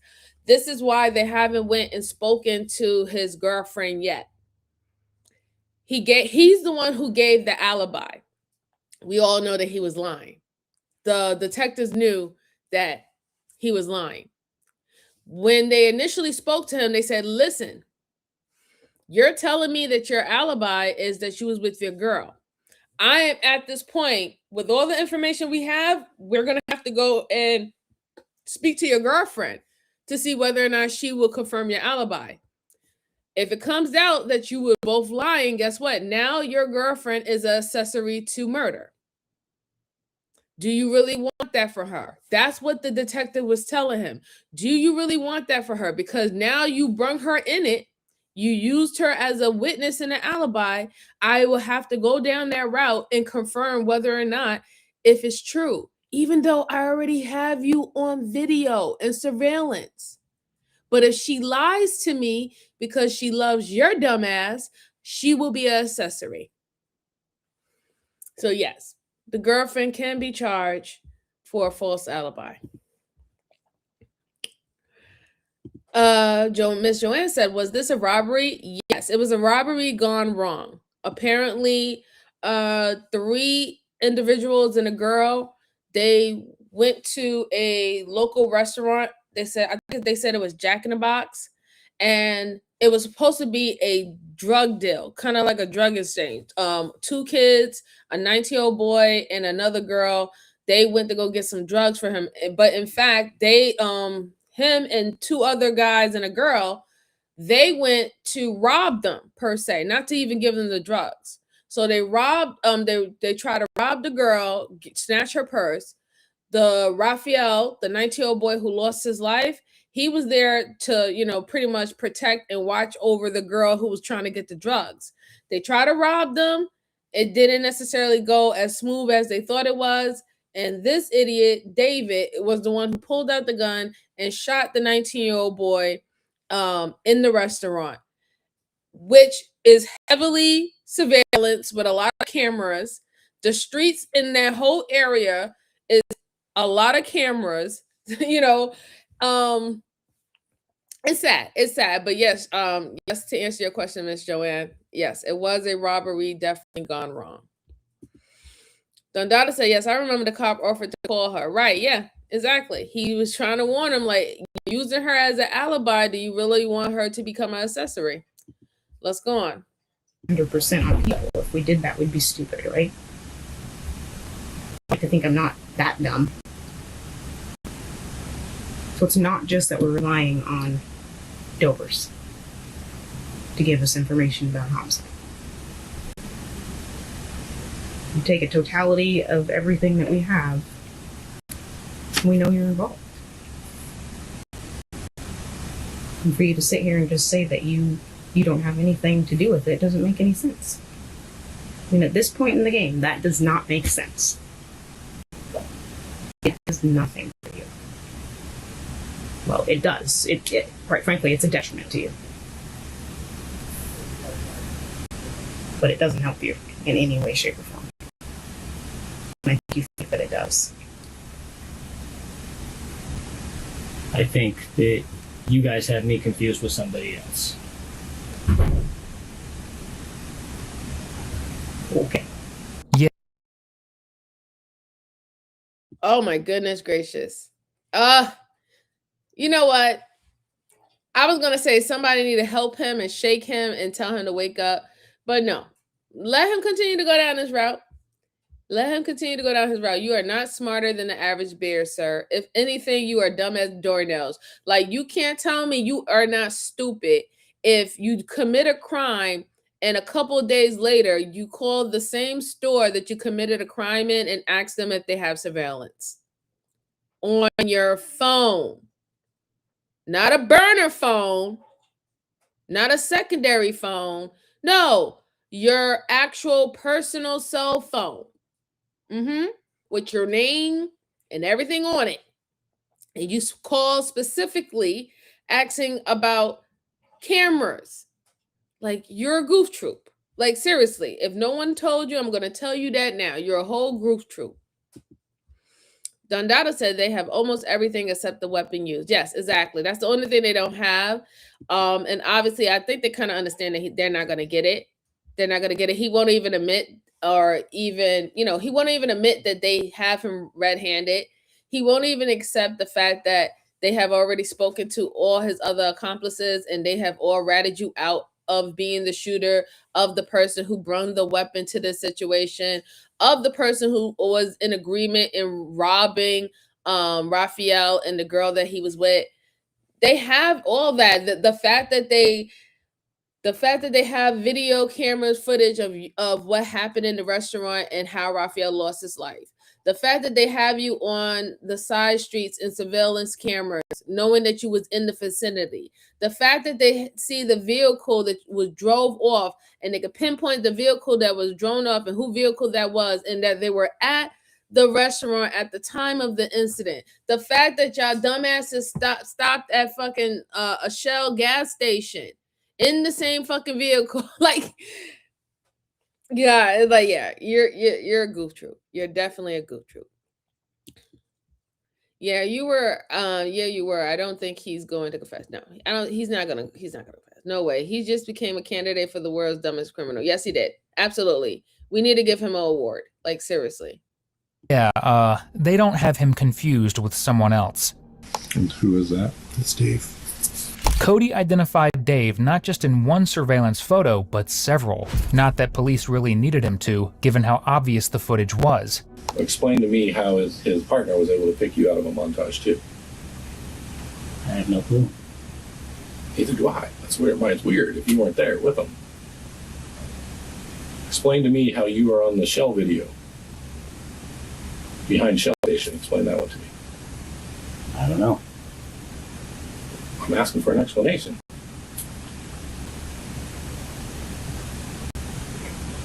Back by the power boxes. Or getting out of the car at the Chevron. I don't know. Well, I need that explanation if you weren't there, because it has to make sense. If you didn't go, how were you in the car? So at this point, I'm just being for, like, what you say matters. And it matters now. It doesn't matter, like, in the next year.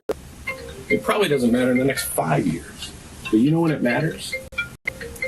In the next 10 to 20 years. That's when it matters. You understand what I'm saying? Like, the back end of this is what matters. Not the front end.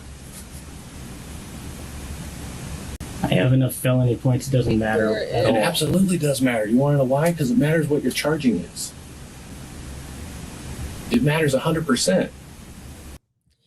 You know what? And the funny thing about it is, he thinks that this detective. I always say don't speak to them, but since he have already spoken to him, it is what it is, right? It's up and it's stuck. But the fact is that this detective, these particular detectives, are being so real with this guy, but he's been, I guess, maybe traumatized of dealing with talking with the police and the detectives, also having a criminal background, that he's not even taking in what they're saying. Why would you want to go to jail for something that you didn't do? It's one thing that you don't want to go to jail, period, right? We get it. If you're doing criminal crimes, most criminals don't want to get locked up. Let's just be perfectly clear. But why would you want to go to jail and get charged for something that you did not do? The fact that you're just trying to be, arrogant and try to, I guess, still hold on to some type of control and dominance in this situation, you're willing, let's say, for example, if we didn't know that he was the shooter, let's say he was just there, right? And let's say Chris was the shooter, right? You saying, oh, it doesn't matter, I'm getting blah, blah, blah. It does matter, sir. It does matter. Yeah, you might be a robber. Yeah, you might traffic arms, firearms, but that doesn't make you a killer, right? So you might go to jail and do time for being being a someone trying to rob someone a felon selling trafficking firearms, knowing that he's a felon.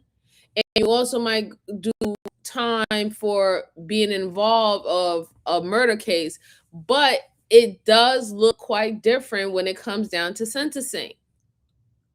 It does. Your involvement will also determine your sentencing. Why would you want to go to jail for being the quote unquote killer if you necessarily weren't the killer?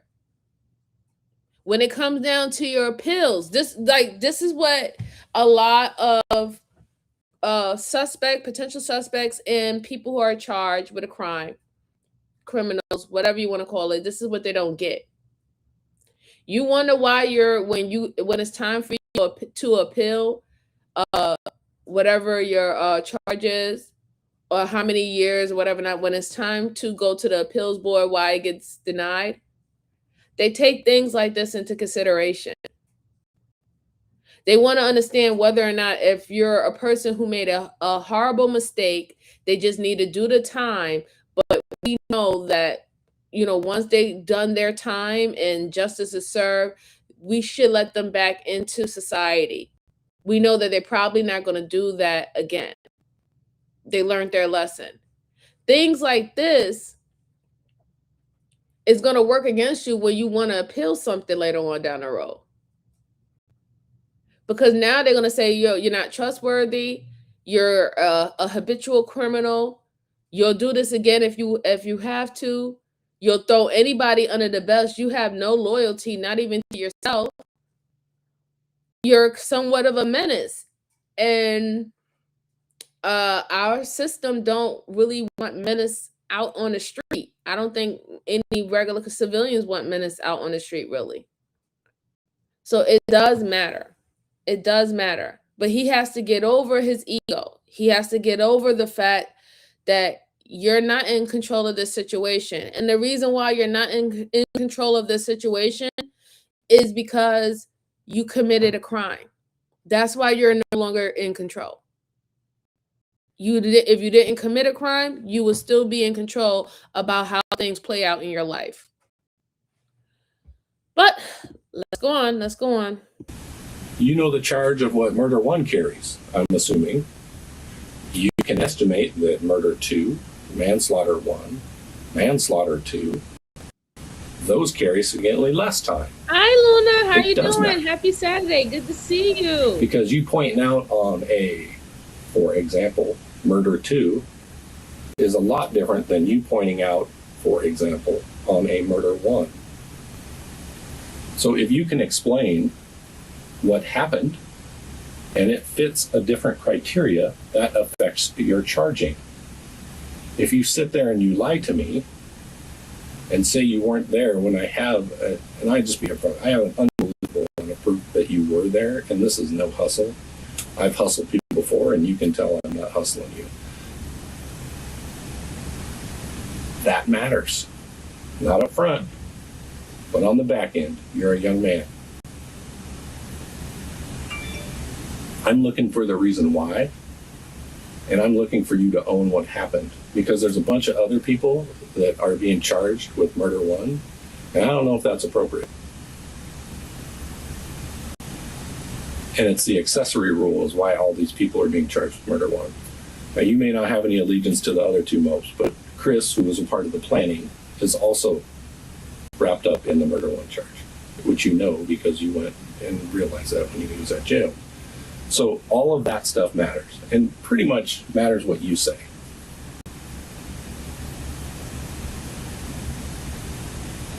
I still say I don't know what you're talking about. Fair enough, man.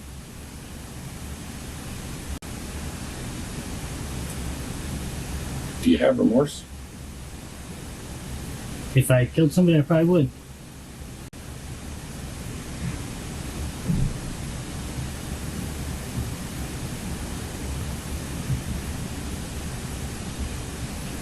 Well, I honestly don't know where to go from here.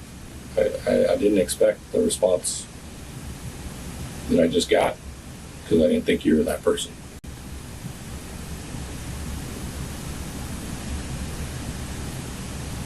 So, you understand how this plays out from here, right? Because I laid it out for you. Yeah, I go to jail. You ask my girlfriend if I've been there. She'll tell you whatever the hell she tells you. You might ask my buddy Greg if I'd been there. He'll tell you whatever he tells you. Should you choose to charge them, then so be it. On the upside, at least everyone pretty much threw each other under the bus equally. Chris, who helped plan the robbery, also ratted out David and Cody for their involvement, landing himself in hot water as well. Dude, you're not this guy.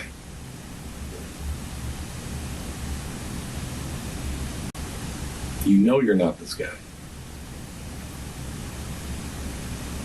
If you were, this conversation would be different. Yeah, I'm obviously not this guy. I'm telling you I meant that- that is letting everybody else go down for him. I meant that type of guy. That's not you. You have a reputation as being a stand-up dude. I think that whatever those guys did that leads to you believing that they were accomplices and accessories and everything like that Yeah. would be their own fault if they for it. Really? Even though, hypothetically, you're the person who pulled the trigger? So even though somebody else pulls the trigger, you're good with those guys going down. Your homie Chris, you're good with him going down. And I get it. You don't have any allegiance to these other two dudes. I understand that. But you're good with Chris going down. Getting 20 years off of what you did. As an estimate, I'm guessing. I don't know what Murder One's going to... I don't know his points. But it's a lot. You're good with that?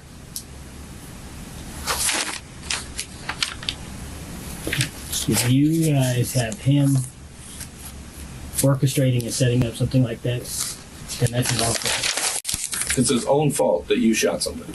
It's his own fault that you didn't do things the right way. That's his fault. I ain't shoot nobody. Okay, so the person that shot this other person, it's Chris's fault that person did that. He should put himself around better people. Okay. You know he's gonna read this, right? I mean, he's gonna have disclosure. It's fine.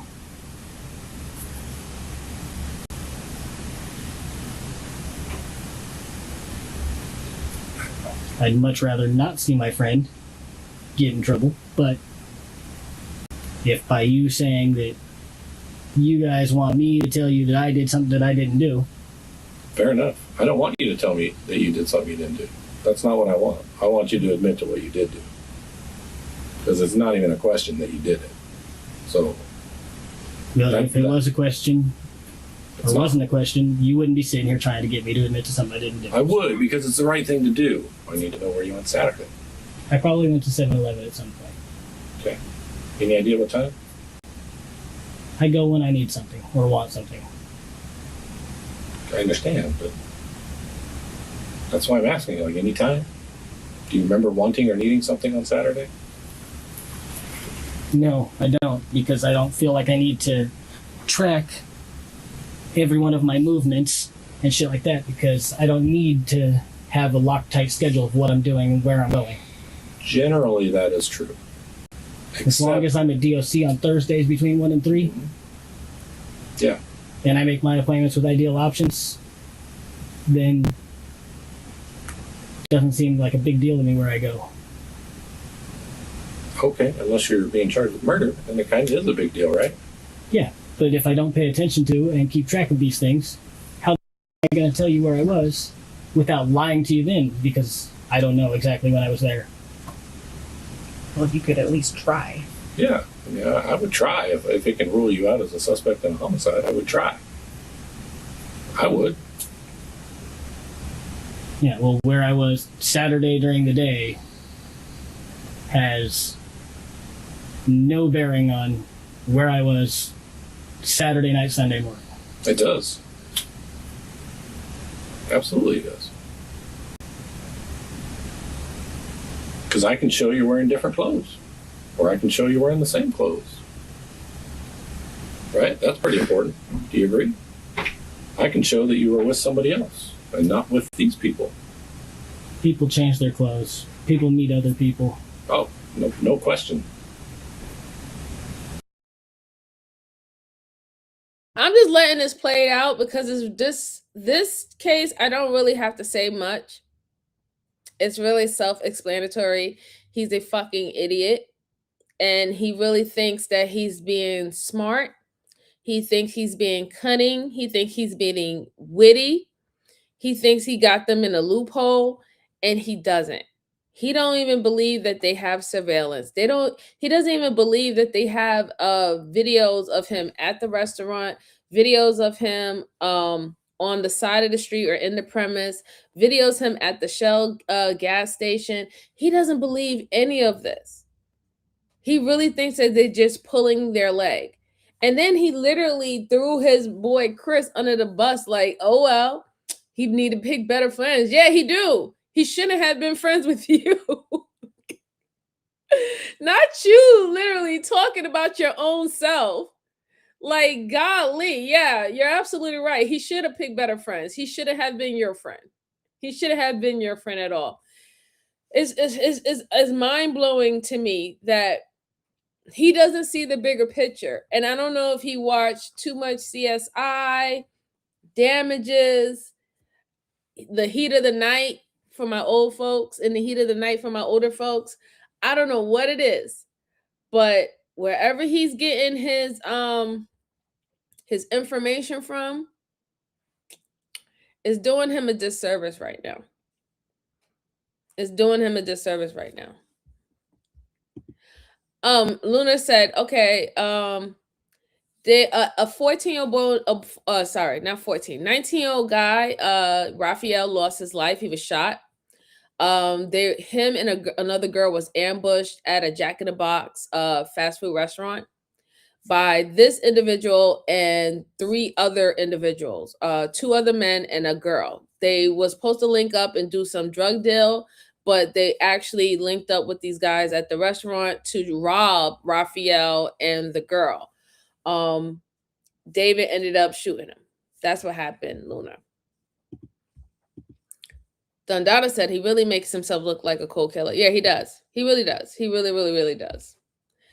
Yep. Dumbest award. Absolutely. Absolutely. All right. We're almost done with this. Like I said, I really didn't have to speak that much on this. This was a self-explanatory. He gave up so much information and he really thought that he wasn't giving up information and he was standing 10 toes down. You really can't stand 10 toes down when you're caught literally on surveillance. You're caught inside the restaurant. You're caught at the gas station that was like a block away from the premise of this incident. Everybody that was there with you was also caught. They all ratted you out. And then on top of that, the icing on the cake was your dumbass called the restaurant a couple of days later to ask them whether or not if they had surveillance. Yeah. Let's go on. But if I'm chipping away at that timeline, right, it can be exculpatory for you, meaning that it excludes you as a suspect. I know, my vernacular is very good. Sweet. So, you don't have to explain your words to me. Look, dude, you can act like you're upset about that. You're not. So let's move past it. The fact that you're talking to me like I'm a child. You're not. I'm not talking to you like a child. How did I talk to you like a child? Tell me when. I think I've been to explain a word that you're using to me. Most people don't know what that word means. I apologize. Okay, you can pretend you're getting upset about it, but you're really not. No, what I'm getting upset about is you call me a liar. Because you lied. You lied. And I don't actually think I called you a liar. I did say you lied, but I don't think I actually called you a liar. So I'll call it to you now so we can just move past it. You are a liar. You have lied. That's the dumbest thing I've heard. You're talking to the wrong guy. You don't care about those dudes? I'm not saying I don't care about them. I'm saying that you're talking to the wrong guy. Why? Because I didn't do shit.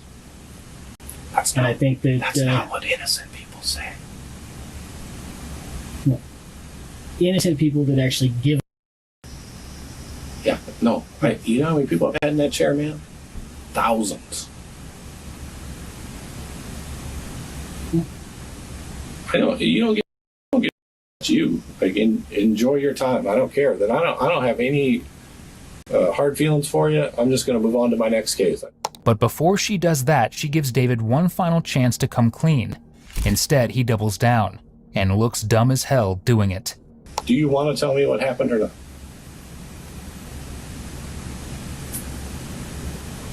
Couldn't tell you because I don't know. Fair enough. You good? You got anything? All right. We'll end up close the tape out for you, right, man? Should have done that a long time ago when I said the conversation was over. Okay. Whatever you say, partner.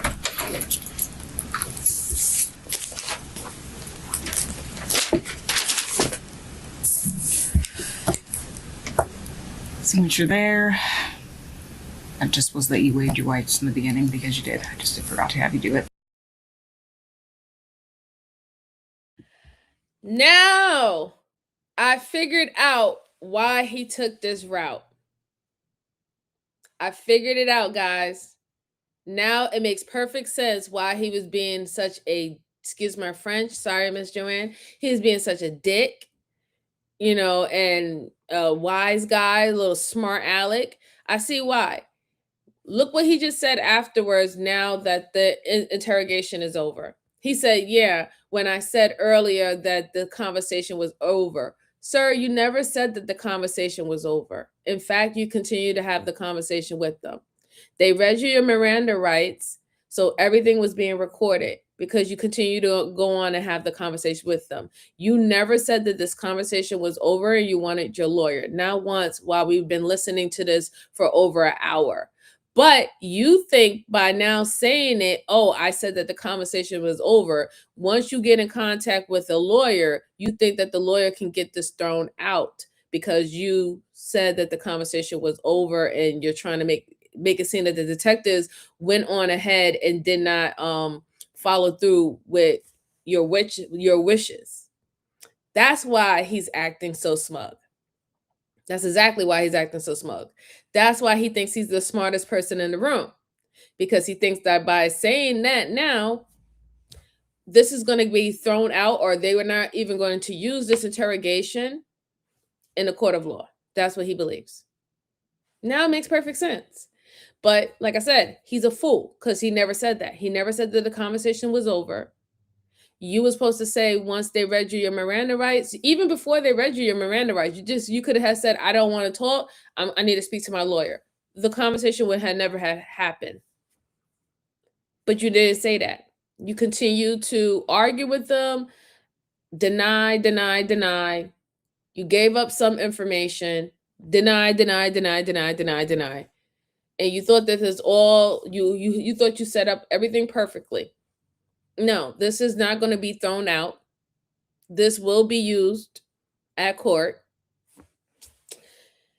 But, all right. You play stupid games, you're going to win stupid prizes.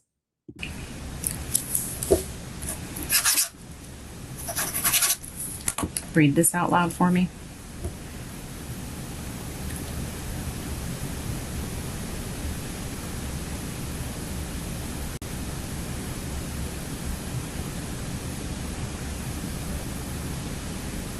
See, I can't do that because I'm not the only person that spoke on that tape. So, Okay, so it says, I, David Wright, declare that the facts stated on this tape are true and correct to the best of my knowledge. My statement has been made freely, voluntarily, and without threats or promises of any That is kind. correct, This only please. speaks to what you said, not what Detective Brenneman or I said. it doesn't exclude that either, though. So, You'll figure right in there that it excludes what Detective Brenneman and Detective Atkins said. It's just a perjury statement, man. It's saying what you said is the truth. It's the standard one that's on the form that everybody signs. So I'm not going to sign that, and I can't write an exclusion to a form that's a standard form. Thank so. you, my dear. Thank why not? you. It's handwritten on there in blue ink. Yeah, in the presence of the two people that it excludes. You're on With a tape, video man. tape So to what? document it. Yeah, no not problem. gonna Just happen. I write can write refuse to sign refused. then for me. Will you write that? She Nothing? won't. Okay. Well, let me ask you, is everything you told me the truth today? Yes, it is. 100%? Yep. No lies? Yep. Okay. Very good. So, I'm and going to did write I in. promise you or threaten you in any way? No, you made plenty of threats, but I did? yeah, I don't believe I did, but not to harm my person or anything like that. But you've made threats. I don't feel like I did. But did the way I spoke to you adjust the way you talked to me in any way, and mean that what you said was not accurate or true? No, but you seem to think that it is, which Fair is why enough. this conversation is definitely over. Fair enough, but Ultimately, justice was served in this case. For his involvement, Chris took a plea deal, pleading guilty to second-degree manslaughter, first-degree criminal assistance, and an added drug charge because why not? He received 12 years total. Cody, in a plea deal of his own, was only charged with first-degree robbery. He received just under 3 years, which truly goes to show that in the end, he was actually the smart one. Well, the less dumb one, that is. And finally, David, Mr. Brainiac himself, received 40 years behind bars for the murder of Raul Cuadros.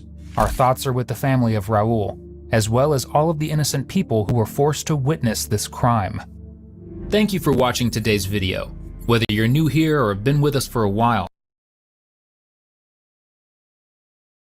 So y'all see what I say? You play stupid games and you win stupid prizes, right? Here you are thinking that you are the smartest person in the room.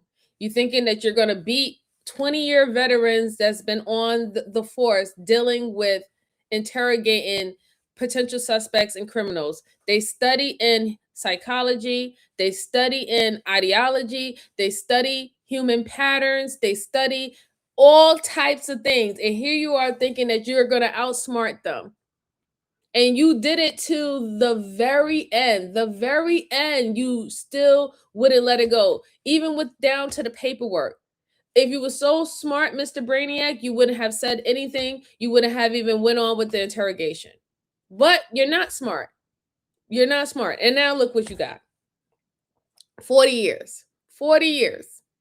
And the two other individuals that was with you, Cody, he was the first one to rat, got 3 years. And he told the truth and got 3 years. Chris, he got 12 because he took a plea deal. He's like, fuck that shit. You, on the other hand, Mr. I went to jail and then I wanted to go commit a crime a week later, which ended in Raul losing his life, got 40 years. And serve you right. Serve you right. Nobody should feel bad for your dumb ass. Okay? I'm sorry. No, I don't feel bad for you. I don't feel bad. Brucey said he just has that face that makes you want to knock him out. Yeah. Sebastian said 40 years. Yep. No problem, Brucey. No problem. Dada said, wow, 40 years, stay out them streets. Yeah, absolutely. Absolutely. Yes, go ahead and hit the like button for me, guys. I truly appreciate it. Truly appreciate it. Thank you so much. He could have took accountability manslaughter. Right, exactly. He could have got ahead of it and he could have found a way. If he would have smart, he could have gotten a plea deal before Chris. And Chris could have did more time. But he thought he had it all. He thought he had it all figured out. I don't understand why would he even think that he has it all figured out when obviously you are a felon. You didn't figure it out the second time or the first time when you got that felony, right? I don't know, but hey. He only waited 1 week. Yeah, he only waited 1 week, Christine. Yes, I do have one more case for you guys. One more case. Like I said, this one was so long, and I don't want to keep y'all good folks up all night on a Saturday. Y'all got more important things to do. So I have one more case for you guys. Go ahead and hit the like button for me. Again, I truly appreciate the ones who are rocking out with me on a Saturday. I know y'all have other things to do, right? But the ones who are still here, truly appreciate it. Truly appreciate it. Not to say I have permission to stay up past my. Okay, good. I'm glad you got permission, Brucey. Thank you. Glad you got permission. All right. The next case, good folks, is about a killer wife gives the worst performance of her life. So I found it interesting when I was looking at it. I wanted to review this with you guys, so we're gonna take a good look at it. I think it has some body cam videos involved in it, and I know some of y'all have been mentioning to me that y'all also do like to look at body cam videos.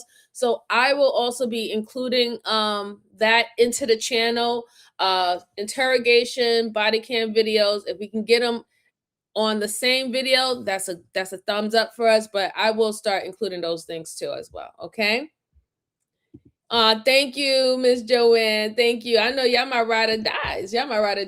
Let me go ahead and pull this up. All right. Hope y'all can see my screen. And here we go. All right, we got some paperwork for you. Do you have news about Ryan? Well, you're under arrest. What? Yep. So we're placing you under arrest. There's going to be some people at the sheriff's office that are going to be talking to you Why down am there. I under arrest? If you'll let me, my children, you guys, my children. What is happening here? What is happening? So we have a copy of your warrant for you. I don't understand. What? This is insane. This is Karina Cooper. In June of 2021, her husband, Ryan Cooper, was shot twice in the face while sleeping on his living room recliner. Following the incident, Karina had mostly cut ties from her friends and family and kept a low profile. But 3 years later, she was now being arrested for the first-degree murder of her husband. My kids are going to be so scared. How is this happening? This is insane.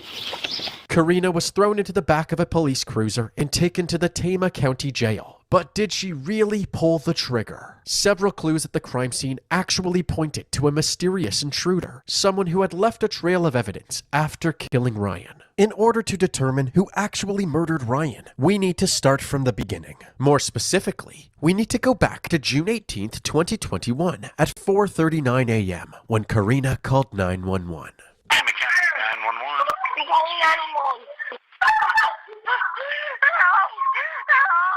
What's going on?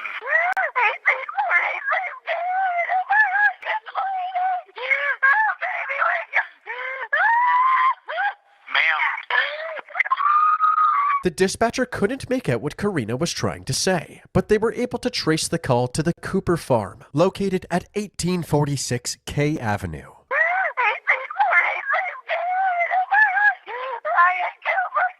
While this call was taking place, the sheriff's office received another 911 call from the victim's brother, Aaron. I just got a call from my sister-in-law that somebody's in their house.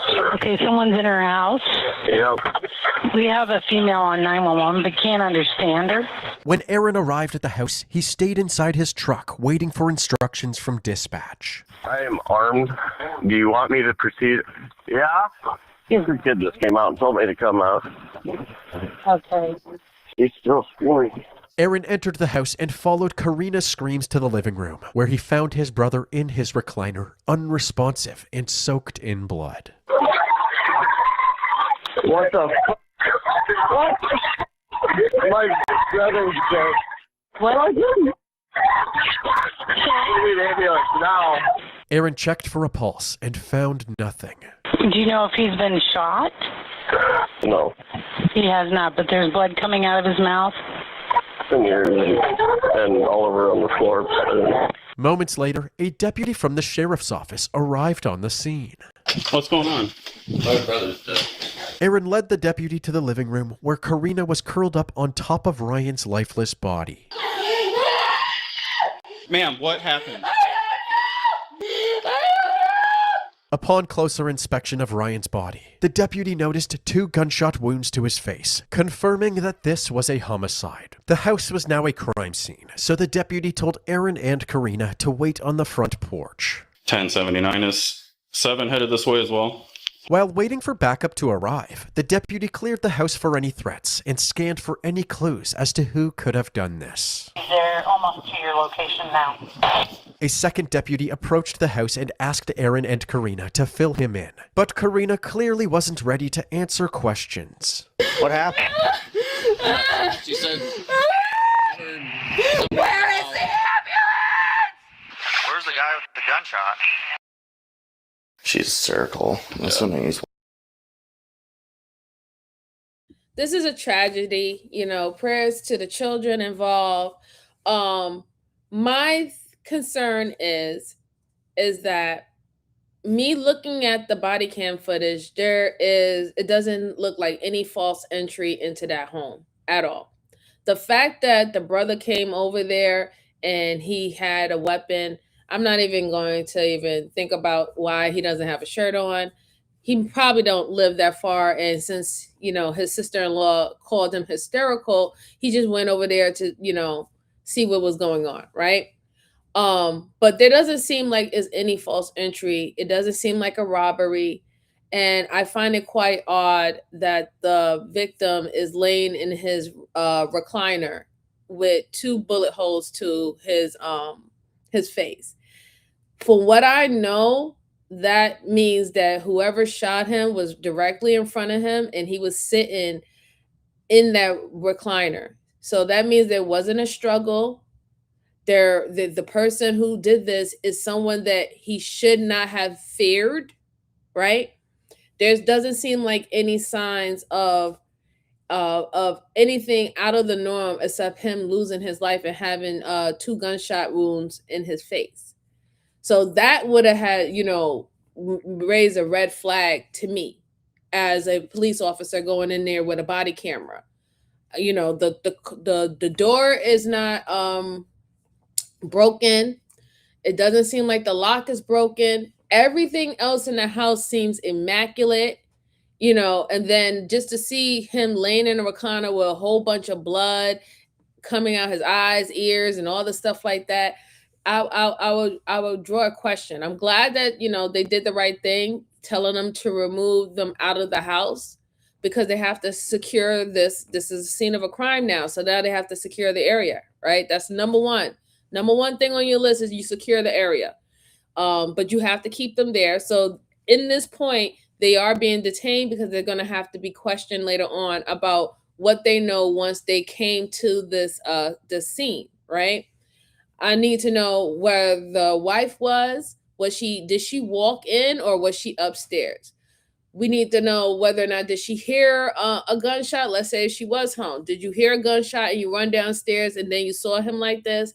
We need to know where the children were when this happened. These are the things that the detectives and the police officers on scene is going to ask her once they can get her to calm down. I mean, clearly they could tell that she's hysterical, and any normal person, when something happens to their loved one, would be hysterical, right? And probably wouldn't be kind of confused, don't know what's going on, don't know what happened. So they're going to give her some time. But just looking at it alone is a really sad situation. Really sad situation. Sebastian said, what state is this in? I will find out for you in a second, Sebastian. Let's go on. What? That's the wife. Thanks, Lord. County 7. Get a hold of the ME's office. Also advise 86-1. We have one deceased male. While inspecting inside the house, the deputies noticed that nothing seemed out of place and there were no signs of a forced entry, so it seemed unlikely that this was a burglary gone wrong. Additionally, there was no evidence that a struggle had taken place, leading the deputies to believe that Ryan was killed while asleep in his recliner. The deputies headed back outside while they waited for the medical examiner. One of them asked Karina to follow him to his cruiser, away from the crime scene, hoping she would calm down to answer some questions. Can you tell me what happened? Hey, Skinny, how you doing this Saturday? A loud noise. I thought something fell. Did you see anybody else in the house? No. So did he do that to himself? No way. No way. Okay. I couldn't get my gun out of the safe. You couldn't get your gun out of his face? Anytime the deputy asked Karina about what happened, her grief-stricken state of mind got worse, so he decided to save the questions for later. I'm here for you. All right, I'm here for you. All right? We just gotta figure out what happened first. Okay? You want to stand up? Yeah, I need air. Okay. Okay. Just take a seat, all right? Oh my God.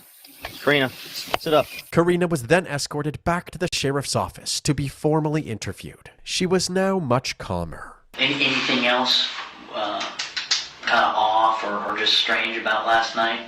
Nothing. Nothing? Okay.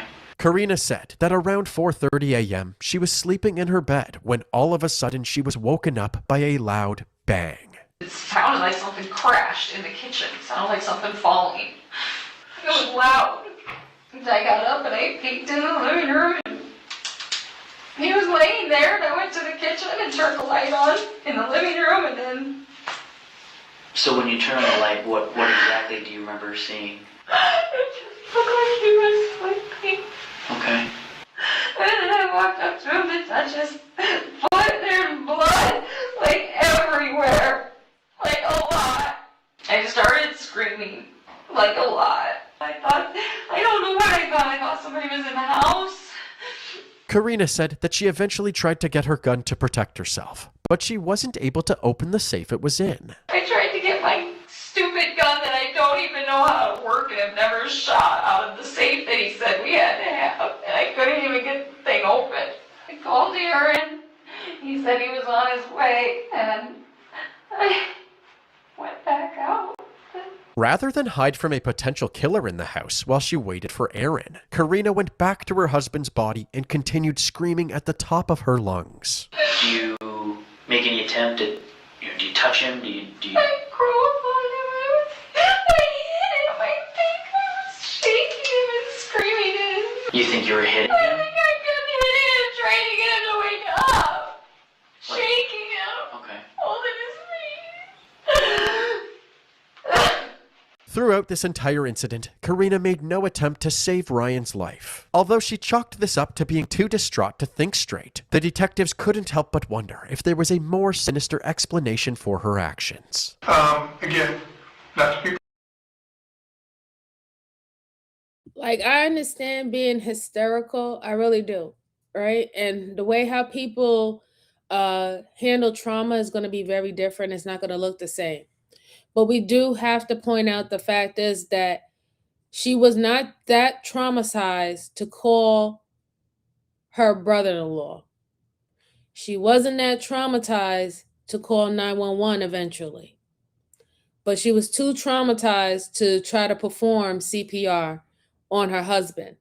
But she wasn't that traumatized to crawl on him, to hit him, according to her words, to hit him, to shake him, to get up. But nonetheless, that whole entire time, you did not try to render aid. You didn't try to render aid. So that's very concerning. That's very concerning because usually someone who's very traumatized and traumatic, you're going to be in a freeze mode. You're going to be like, you're going to freeze up and you're going to just be sitting there wailing and everything. You can't touch, you can't look, but there were so many things that you did. There were so many things that you did that let us know that you was quote unquote going in and out of your trauma. And none of them was even trying to save your husband's life. So far, it's not looking good. So far, it's not looking good. Give her a dose of Valium and some truth serum.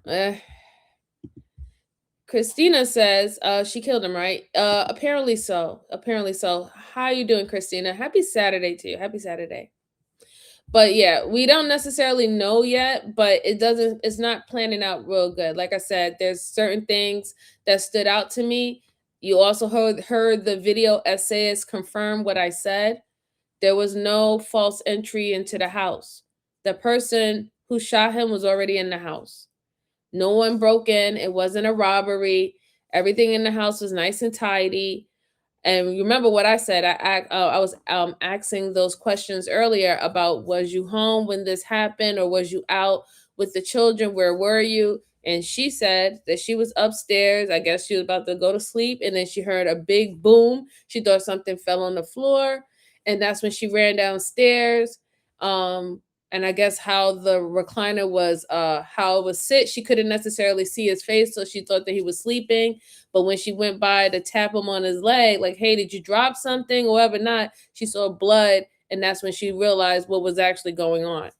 But like I said, it doesn't really look that good that you was able to call the brother-in-law to come over. You was able to shake him and crawl on him, get blood all over you and everything like that.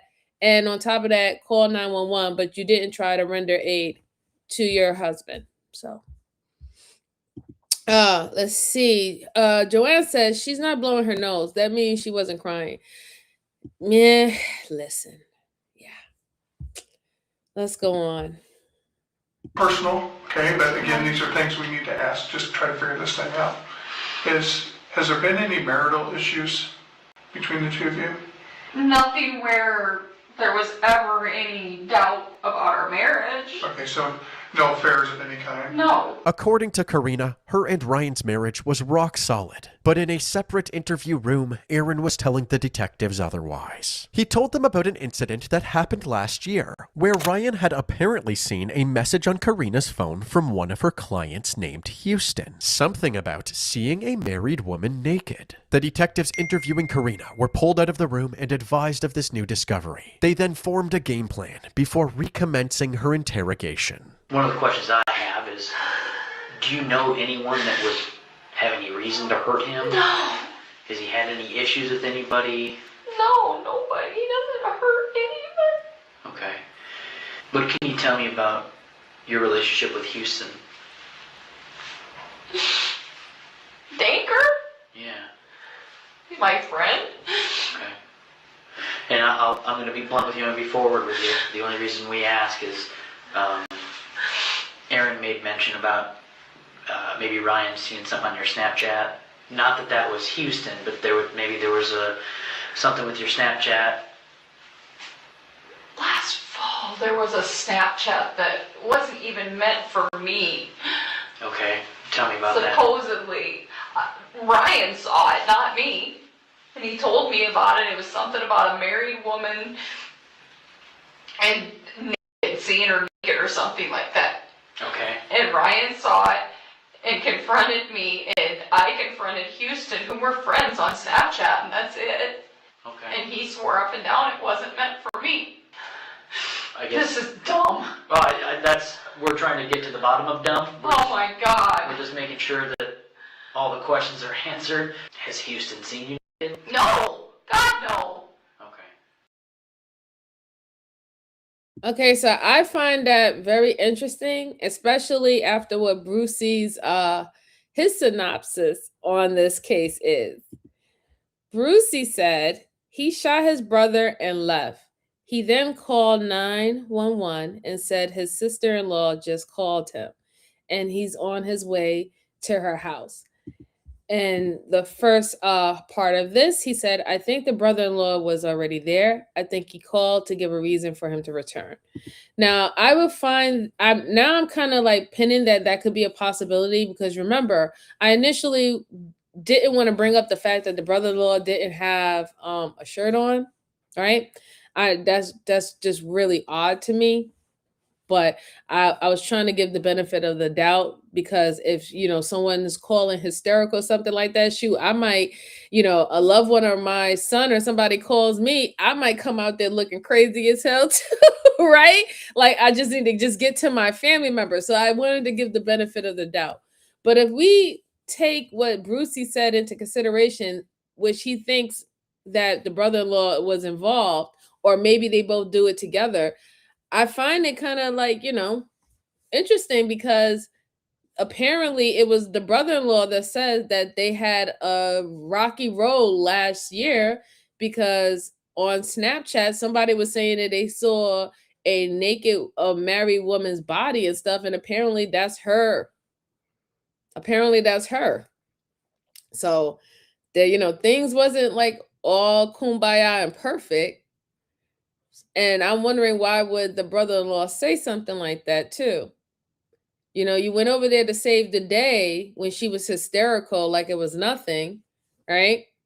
But then now you're like, yeah, things wasn't going too well with them, Snapchat, you brung up this guy that's her friend.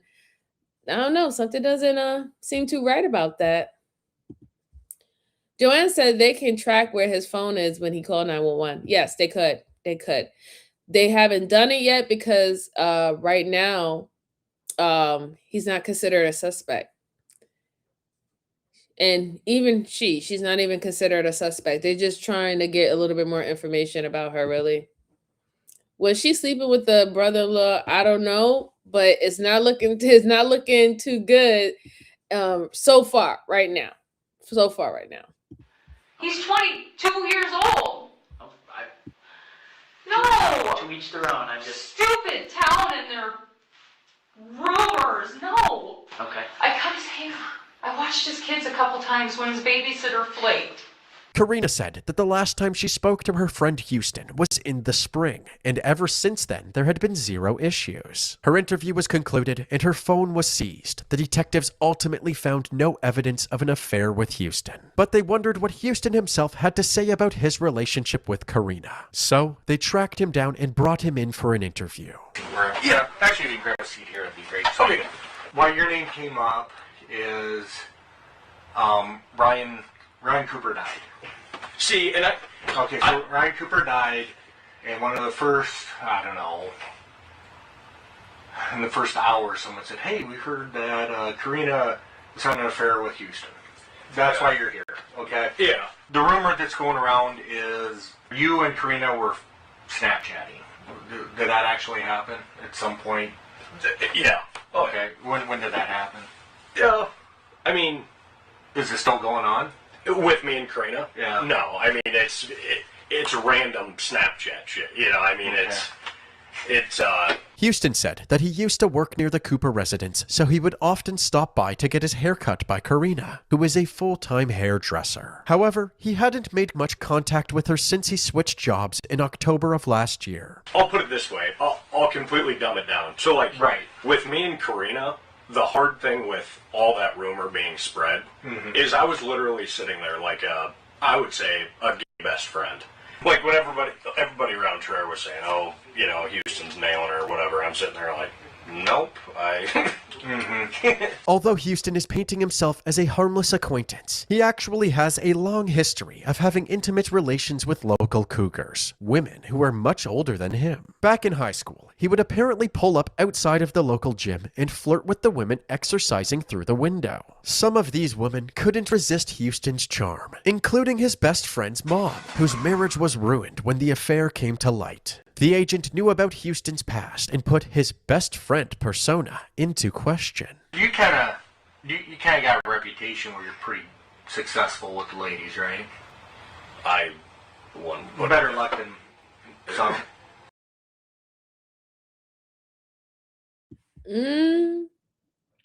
So the plot thickens. So we have ourselves a ladies' man, aka cougar fan, right? He likes to mess around with the desperate housewives. He has a thing for married women, right? And he has a thing for married women because a man who deals with married women like this, there's a reason behind it, and it's not because they find you beautiful, you was who you was looking for your whole entire. No, that's not what it is. Okay, these particular guys who like to deal with women who are married, they're thinking about you as you're being desperate, you're tired of being a housewife and all the stuff like that. You want something exciting and interesting, and the best bet is that you have more to lose than he does, right? So they enjoy those type of women who are willing to risk it all. Makes them feel a highly, highly important. Ego goes straight to the roof, right? Go straight to the roof. He is not, and he's that type of dude. He's that type of dude. So now what the brother says, is bringing a big, clearer story to me, right? Because if he didn't do anything, which I'm sure, I don't really think that he did anything, right? I'm sure I really don't. But if there was something going on between him and Karina, which he said he stopped talking to her in he said October. So that's literally around the time where she confirmed that they said that they stopped talking. It's also around the same time that the brother and that Karina has confirmed that the whole Snapchat debauchery and rumor were going on. So that makes kind of perfect sense, right? If you're dealing with him or you're talking on Snapchat, whatever not, and everybody know that he's a desperate housewife hunter, you know, on the low, he goes to the yoga crew and he's like, "Hey ladies, you know, y'all looking good doing y'all yogas and everything." And they're like, "Oh my goodness gracious, look at this handsome man," right? That kind of makes sense now. Because now we have to figure out whether or not if the wife did it, We have to now figure out. We obviously, I think they can rule out that Houston did it because he doesn't seem like he was in love, or he doesn't seem like he's infatuated with Karina. But Karina could have been infatuated with him. Karina could have sent those pictures to him privately, and he's the one who let everybody know, yeah, here's the next person on my list. I got Karina, y'all. I got Karina from the gym. I got her from yoga class. She was up there doing Pilates, and look how that Pilates body looking now. That's how the rumor started. So now it seems very different. It seems very, very different now. Bruce said, woohoo, Watson, the game is afoot.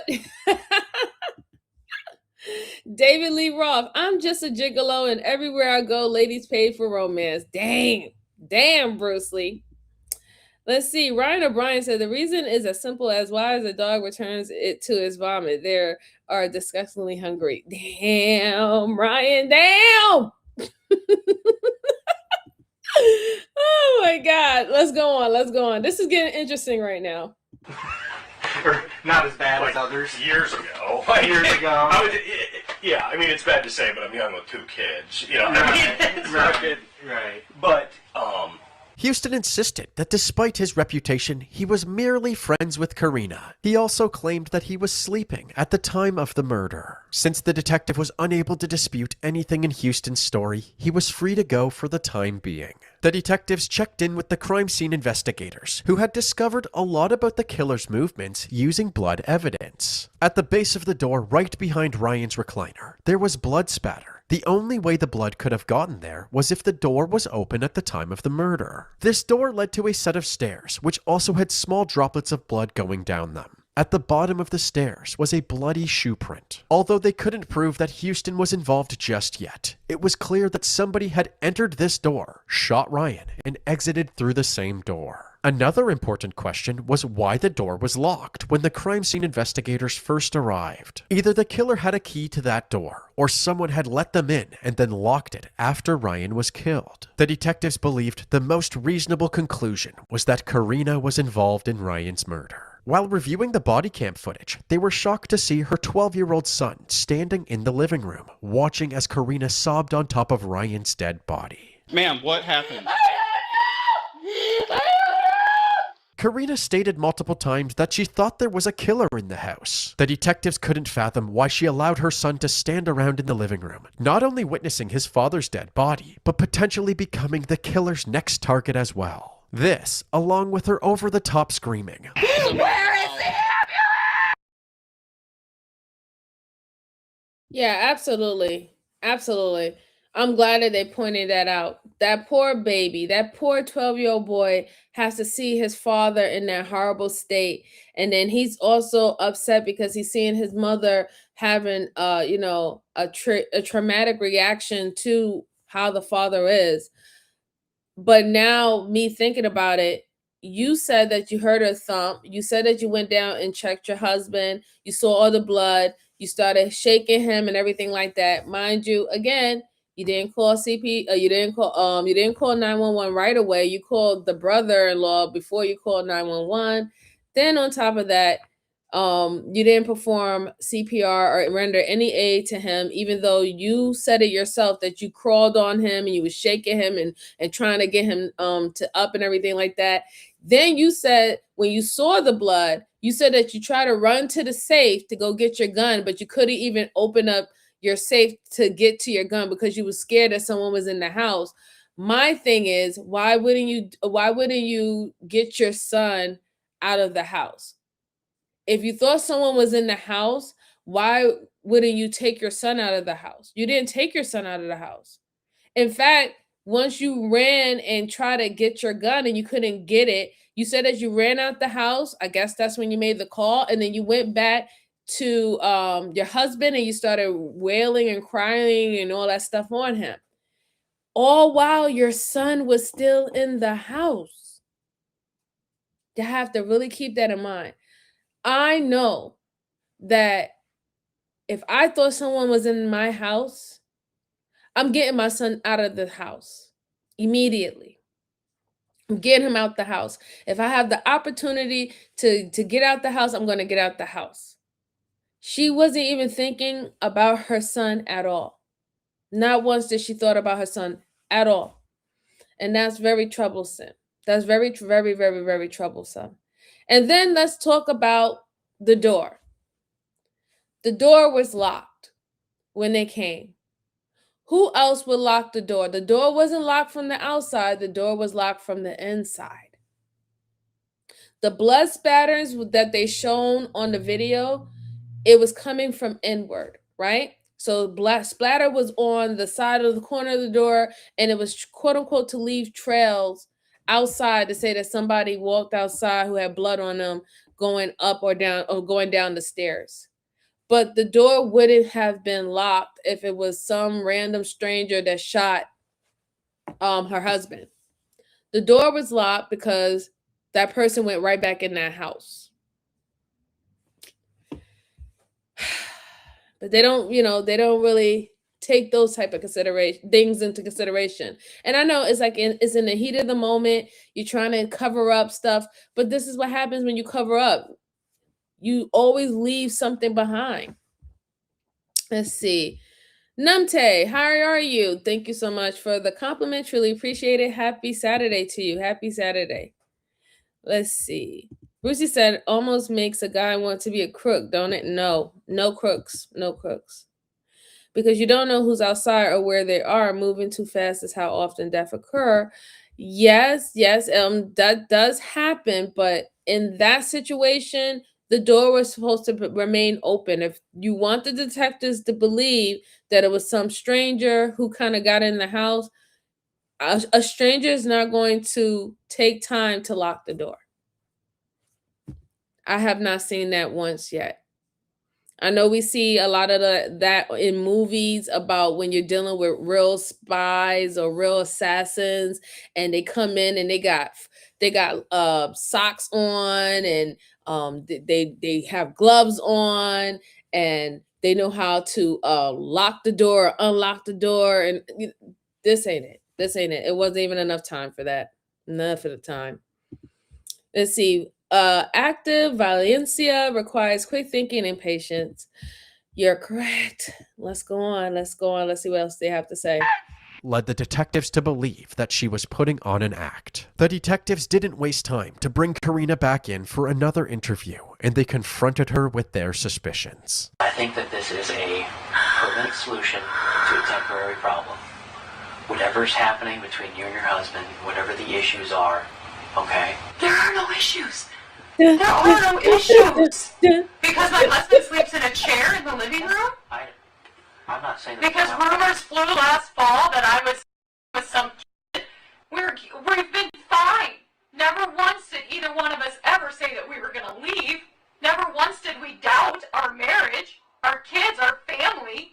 Karina was headstrong on maintaining her innocence, and without more evidence against her, she was free to go. From that point on, she refused to speak with any law enforcement. The detectives advised Ryan's family to act normal around Karina and to let them know if she slips up in any way. But this didn't seem to work, and almost 2 years passed with no progress in the case. Then, in mid-2023, the detectives analyzed the data from a cell phone tower near the Cooper property. Unfortunately, the only devices recorded near the tower on the night of the murder belonged to Karina and Ryan. In a desperate attempt to push the investigation forward, the detectives used this evidence to suggest that nobody else had been on the property that night, and Karina had actually pulled the trigger herself. With Aaron's help, the detectives were able to convince Karina to sit down with them one last time to see if she would stick to her story when directly accused of Ryan's murder. This will be an interview with Karina Cooper.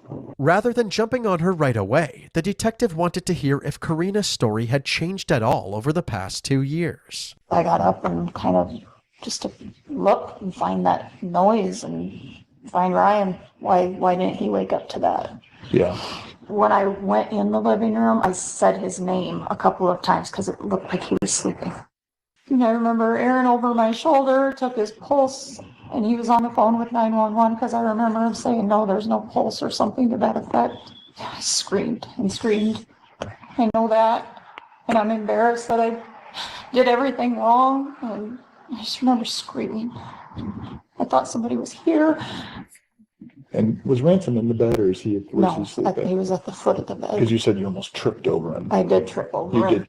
Her story was consistent, but regardless, the evidence still pointed toward her involvement. It seemed that she could tell where this conversation was headed, because it wasn't long before she was rushing the detective out the door. I need to be finishing up soon, so if there's something you have to do yet. Yeah. No, I appreciate your time. Thank you so much. After packing his things, the detective finally confronted her. So, Karina, at this point, the case fact shows that nobody did come into the house that night. Somebody did. Somebody obviously came in here. My husband's dead. He is, Karina. And we both know at this point why that is. Karina, we know that it wasn't someone coming inside the house. You're leaving my property now. Somebody came into my house and killed my husband. Go figure out who killed my husband. Yeah, well, we did. We did. No, you obviously did. Before the detective could even get... Yo, whoever that detective was, I like him. He said, "Yeah, we did," and she's not putting two together. We figured it out. There was nobody there, darling. There was nobody there. It was just you. It was you that went out of your house. It was you that shot your husband. What you did was, and I'm going to tell you exactly what she did. She got his gun, right? Probably not her gun. She got his gun. She crept on him while he was sleeping, shot him in the back of the head, going to the face, or shot him in. I don't even think she shot him in front. I think she shot him in the back of the head. I'm not too sure, but she shot him. Then she walked out the door, the back door, right? Did whatever she did with the weapon. Came back into the front door, locked the back door, and then started the whole performance. That's what she did. Started the whole performance. Now, I just needed to find out what would be her motive behind doing all this. Outside of, I think that she probably wanted to be free of her husband, maybe. I haven't heard anything within the 2 years where they had his family watching her, that she was like bawling out of control, acting like she got rich off of the life insurance or whatever not. It haven't stemmed to anything like that yet. But so far, what I think the reason is that, she probably wanted to be with Houston. Let's see. Larky said, while her children were in the house. Yeah, while they were in the house. And you seen how that poor baby boy was just pouncing back and forth? He didn't even get consoled by his own mom. He didn't even get consoled by her. That really hurt my feelings for him. Into the details, Karina stormed out of the house. Let's talk about No, get off my property. You want to talk? You talk to my lawyer. Well, I don't want to talk to you. I just want to talk to you because you're the one that knows what happened to Ryan that night. No, I don't. If I knew what happened to my husband, I'd be in jail because the would be dead. Karina. Get off my property. Following this encounter, the detective spent the next year trying to convince the Attorney General's office to prosecute Karina. Eventually, the detectives were able to win them over, and on February 16th, 2024, Karina's day of reckoning had finally come. Lead detective Trevor Killian and multiple deputies visited the Cooper farm to serve her arrest warrant. All right, we got some paperwork for you. Do you have news about Ryan? Well, you're under arrest. What? Yep. So we're placing you under arrest. There's going to be some people at the sheriff's office that are going to be talking to you Why down am there. I under arrest? If you'll let me, my children, you guys, my children. What is happening here? What is happening? So we have a copy of your warrant for you. I don't understand. What? This is insane. My kids are going to be so scared. How is this happening?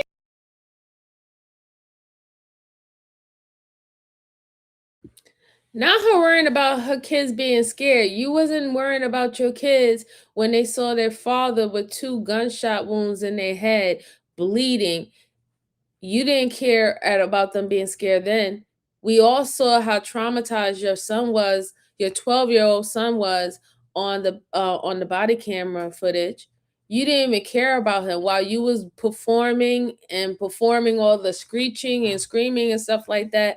Your kids were left to console themselves. Now all of a sudden you're talking about, oh my God, my kids, my children. Oh, they're gonna be so scared. Okay, sure. Sure. Whatever you say, lady.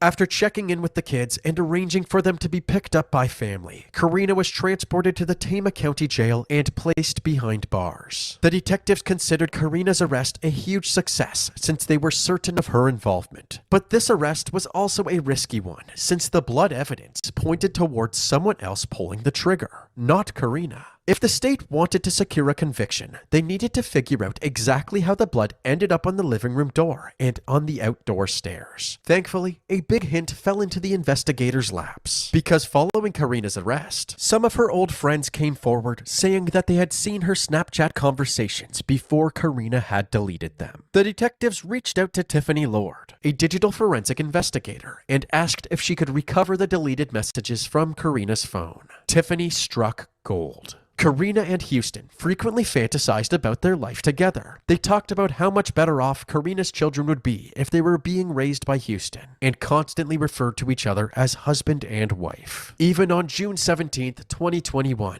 the day before the murder. Then, on the day of the murder, just an hour before the 911 call rang in, Karina and Houston expressed their burning love for each other. Houston then said, "Okay, babe, phone's going down. Remember those casings.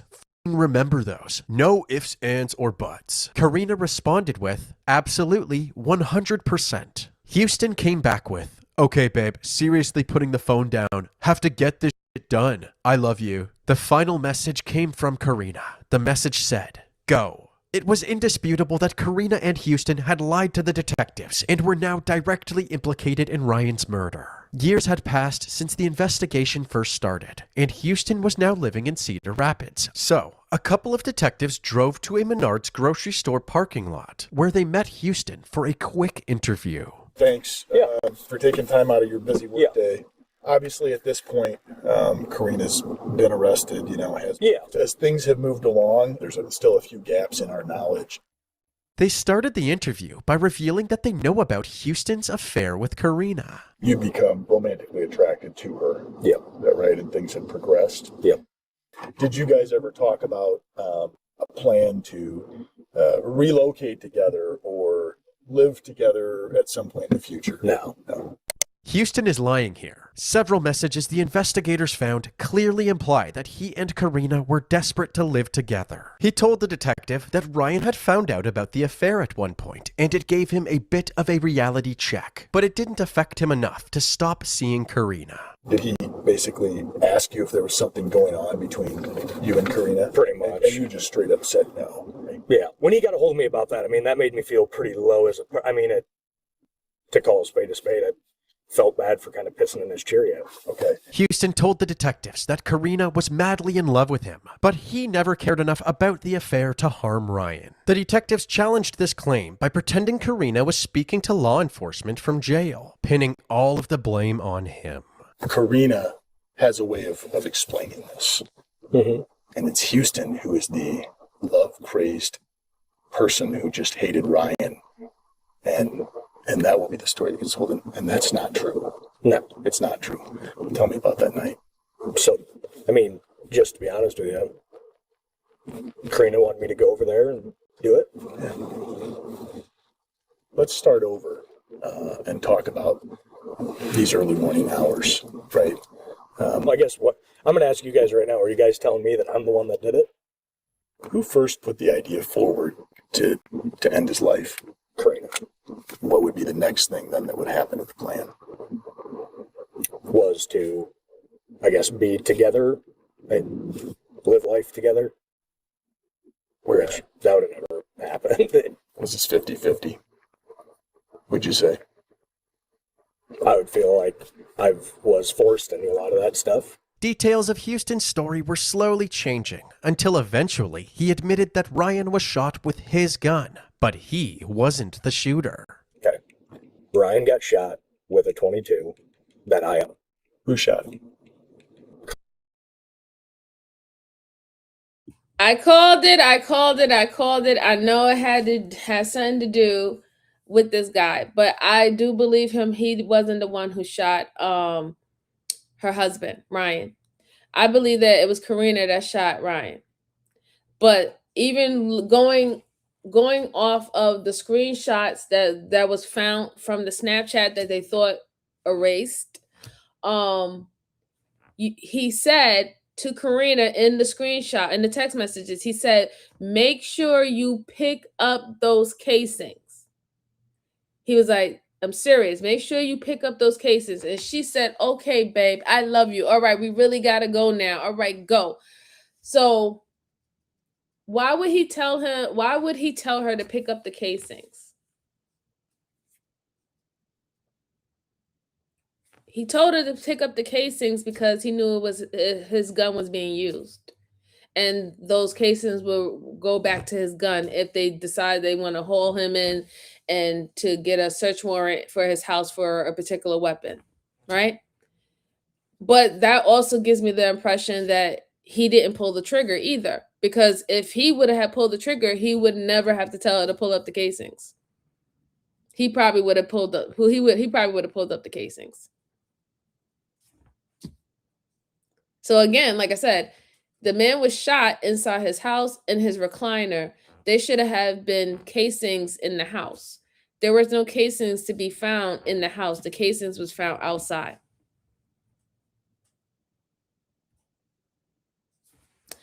So that means that the casings was originally in the house and someone moved them and strategically placed them outside. I mean, at this point, he could be held accountable. I don't think he's gonna get murdered, but he's gonna go down for this because there's too much screenshots to know that he was plotting with her. This has now become a first degree murder, right? I don't know what to tell him. I really don't. I don't know what to tell him. I mean, it would be in his best interest that he definitely does say that this is Karina and Karina wanted this. Karina was the one who, wanted the relationship and stuff like that. And I'm just a playboy. I'm Mr. Casanova. The girls love me and the girls love me to lie to them. What do you want from me, guys? I shouldn't be held accountable for this crazy woman wanting to kill her husband. But that was the reason why the detectives asked him, well, after this deed was done, what do you think? What do you think that the plan was supposed to happen afterwards? And what did he say? I don't know, for us to live together and be together and stuff like that. Yeah, everything that y'all confirmed and said in those text messages.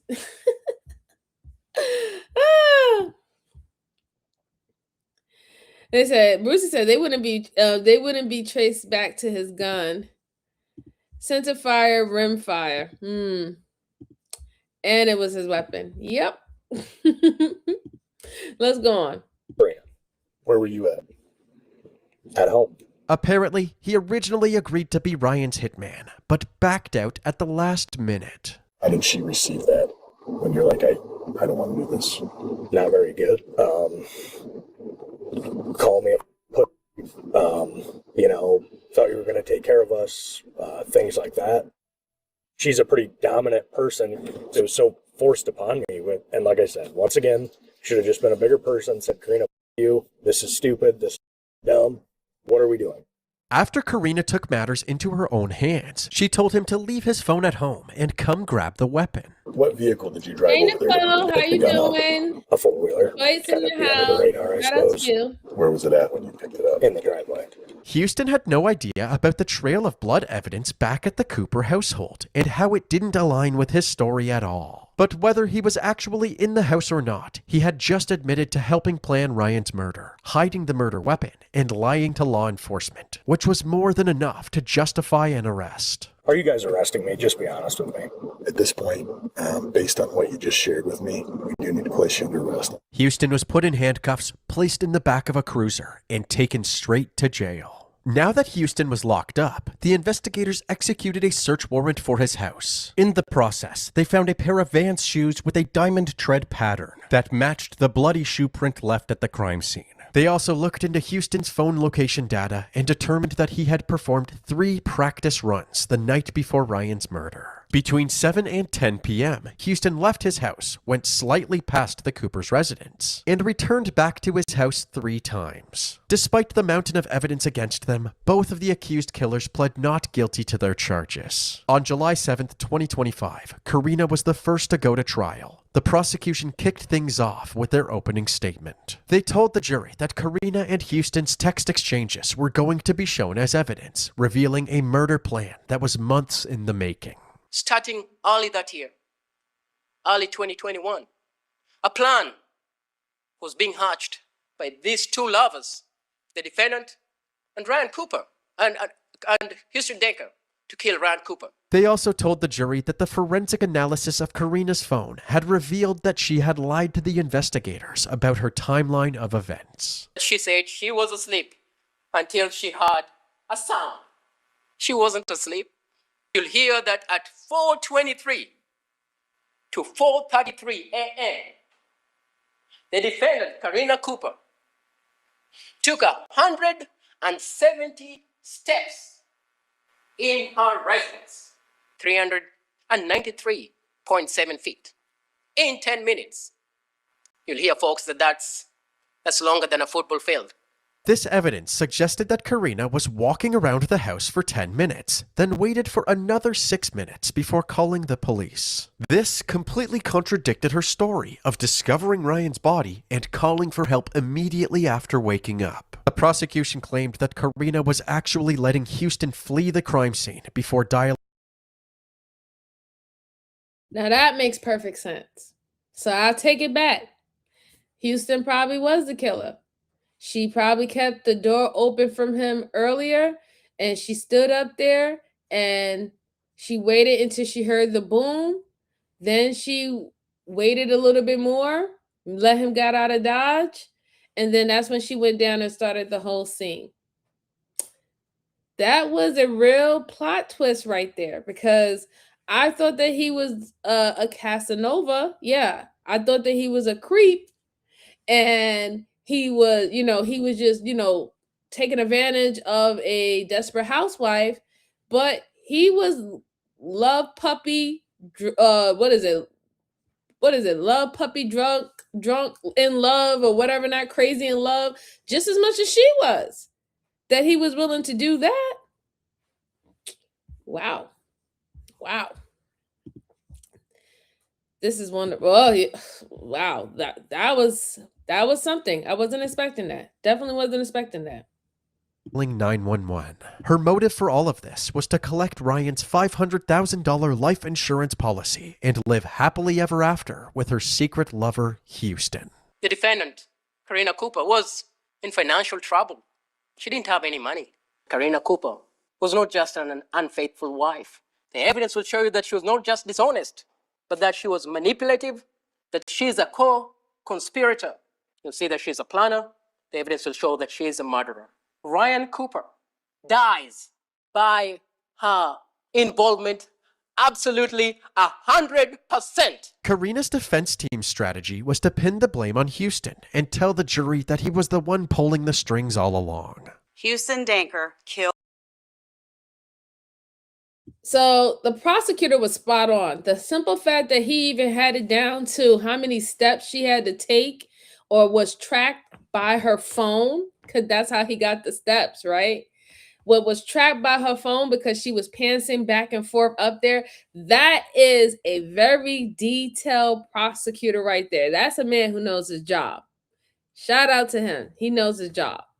Now this is the defense attorney, right? So the defense attorney, these are the only routes the only routes that they have in defense for Karina. They will have to say that this was all Houston's idea.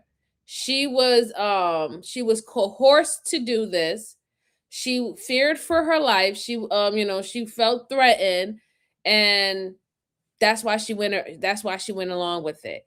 They have to paint her as this naive, gullible woman who got coerced by a lover, and at one point she felt that her life was in danger and he became obsessive and she feared for her life, so she had to pretty much allow him to do what he needed to do for her safety and her son's safety. Because remember, right, throughout this whole entire thing, she let her son witness this.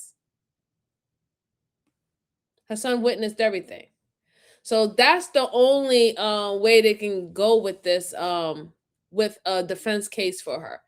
Other than that, there's no other way that she's getting out of this. There's no other way.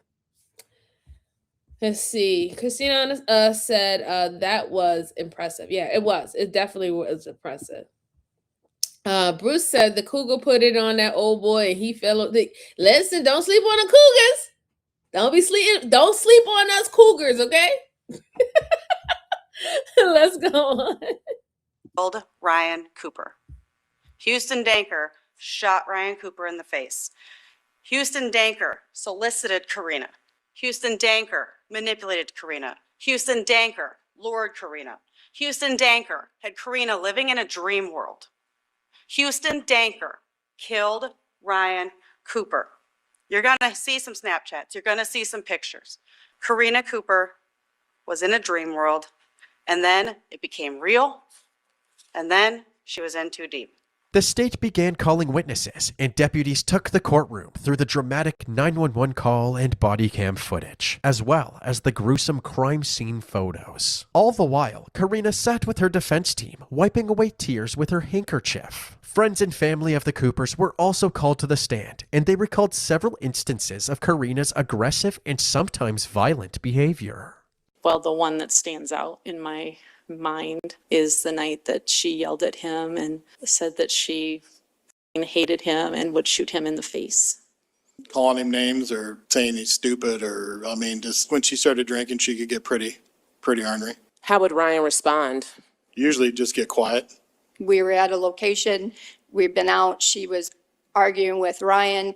Another friend tried to step in and kind of dissolve the situation. She even grabbed that person by the hair and ripped them back out of the argument. So you could physically tell that she was very upset. As far as the conversation, I don't know what was going on, but it was very blatant. You could see that she was not happy with him. But the most damning evidence for Karina were the testimonies from the digital forensics experts who dove into the contents of Karina and Houston's messages leading up to the crime. Here's hoping for a rogue semi today, big accident, no survivors. Would love for you to be pregnant this time next year. I would love babies in my slow season so I can be around to help and spend time with you and the baby as much as possible. Remember those casings. Remember those. No ifs and or buts. Have to get this shit done. I love you. And Karina's response. Go.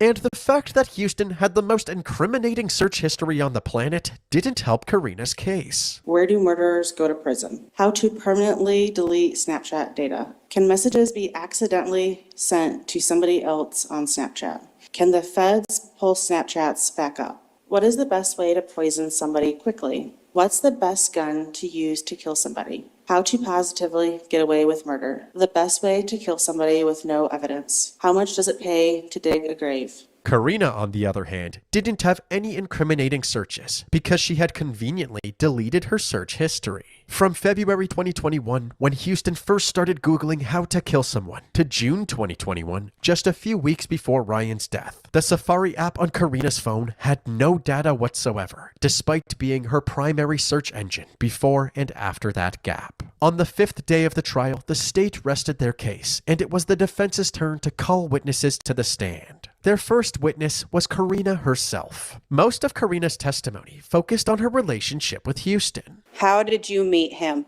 By cutting his hair. flirting a little bit when cutting his hair. I was being showered with attention by him, being told I was beautiful. It became very flattering That to me. Google search, Did it, at one point, did it become physical? that Google There search was is one a physical trip. encounter, yes. That was the last time that I cut his hair. Why did you stop cutting his hair? Because I had sex with him.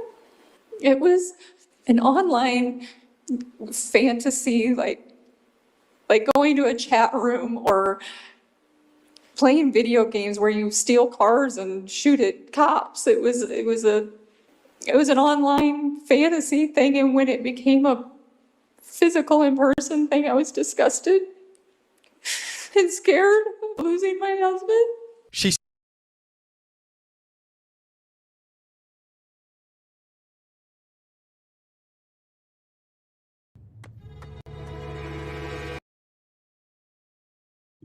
What did she just say? You stopped and you were scared for losing your husband when you said that the last time you cut his hair was that fall of last year, but those messages were current even up to the day of your husband's murder, talking about I love you and go and make sure we get rid of casings. But oh, I stopped it because I was scared and I felt that it was so wrong and I felt dirty and icky and I was afraid of losing my husband. Girl, I'm gonna have you have a whole several seats. Your actions speaks different than what you're saying out your mouth. It doesn't even make any sense. If you felt dirty and you felt what you did was wrong and it started last year, why going on into the next year you're still having those type of conversations with him and you're plotting for your husband's death? Have several seats, lady. Have several seats. Don't cry now. Okay? You know that them goodies was not making you feel icky, okay? Them goodies done messed up your mind. You like we gotta take them out. I need to have you every single day. I need to have you whenever I feel like he got to go. I can't make up any more stories why I need to be out and about and not cutting hair to meet up with you. I can't just be having some of your goodies every other 3 months. I need it every day. Like, let's stop it. Let's stop it right now, lady, okay? said that Houston was the one who initially brought up killing Ryan, but she never took him seriously. Did Houston talk about killing Ryan? Several times. I thought he was full of crap.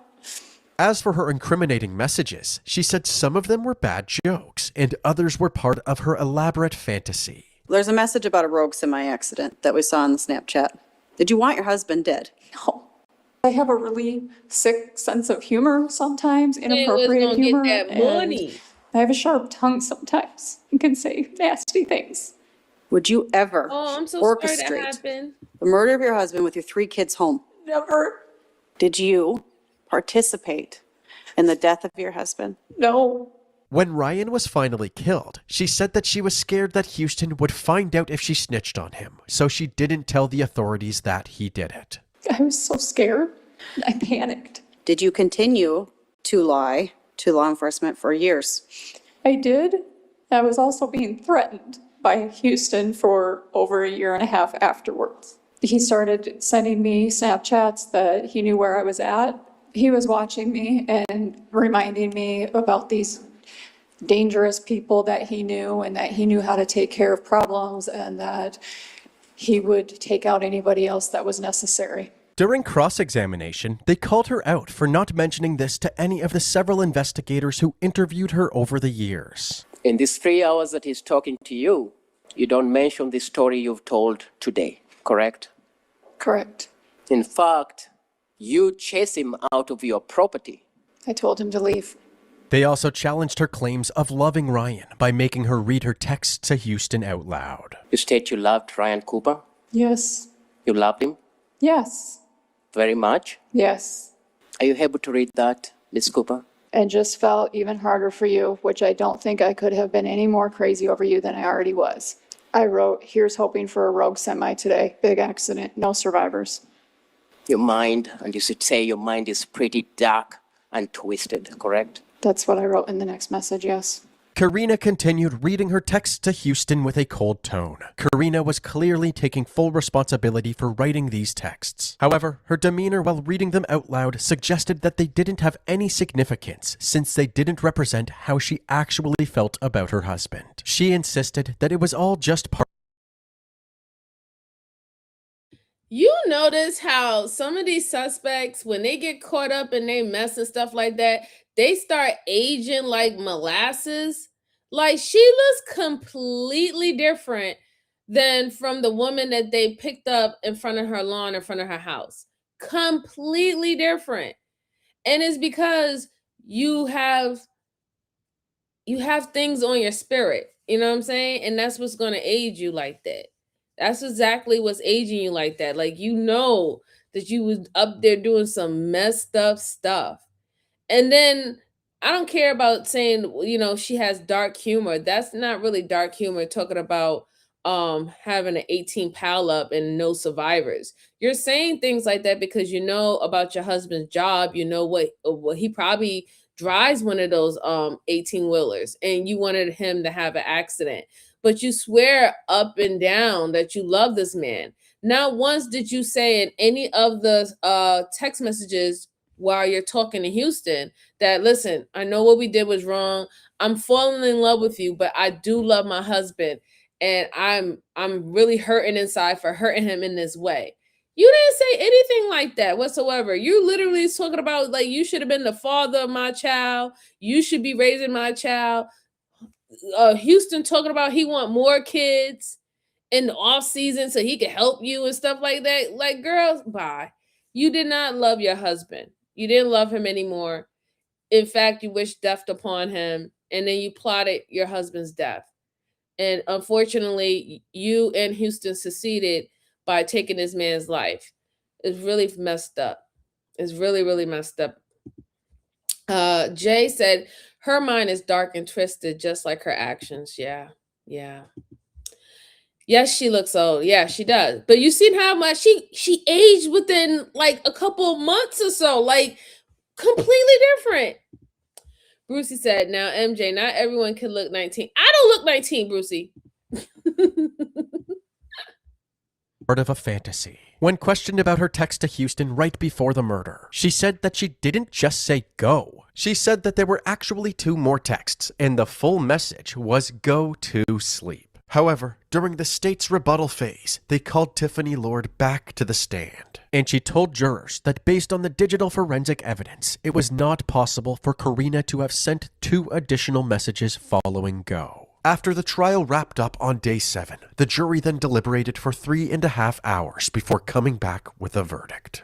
We, the jury, find the defendant, Karina Cooper, guilty of the offense of murder in the first degree, dated this 11th day of July, 2025. Any further record we need to make on behalf of the defendant? No, Your Honor. Karina was put in cuffs and escorted out of the courtroom. Following Karina's guilty verdict, on what would have been the first day of his trial, Houston entered a guilty plea. His defense attorney made a statement saying there was no plea agreement. Mr. Danker wanted to accept responsibility for his role and at the same time spare his family, the Cooper family, and the community the ordeal of a trial. Karina's sentencing then took place on September 19th, 2025. She was given the opportunity to address the court, but opted to stay silent. Ryan's family, on the other hand, had a lot to say. His sisters, Heather Cooper and Michelle Wilson, spoke at length about the amazing person Ryan was and chastised Karina for taking him from his family. I'm a cougar. He was a simple man, kind, caring, thoughtful towards others. His 4 children, Cole, Cade, Gable, and Cortland, were his most cherished treasures.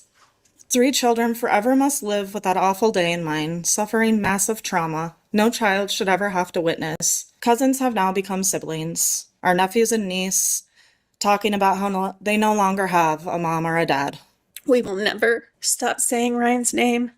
We will never stop celebrating Ryan's life. This narcissistic psychopath made the incomprehensible choice to rid her pathetic life of my brother. She destroyed people, manipulated people. Awful, deceiving person. She deserves the worst. I don't want her to be the topic anymore. So this is it. Last she will see of us. Last I will address her. Last I will care to give her any thought. There is no sentence for you that would adequately punish you for your evil, vile, selfish, delusional, It sure and did. It narcissistic definitely actions. did. She can now go to prison. My full, complete, and final message to you is go to hell. In the end, Karina received the mandatory sentence for first-degree murder in Iowa, life imprisonment without the possibility of parole, with the first 5 years in solitary confinement. Houston Danker received the same punishment as Karina at his sentencing hearing days later. Both Houston and Karina will live out the rest of their natural lives behind bars in the Iowa prison system.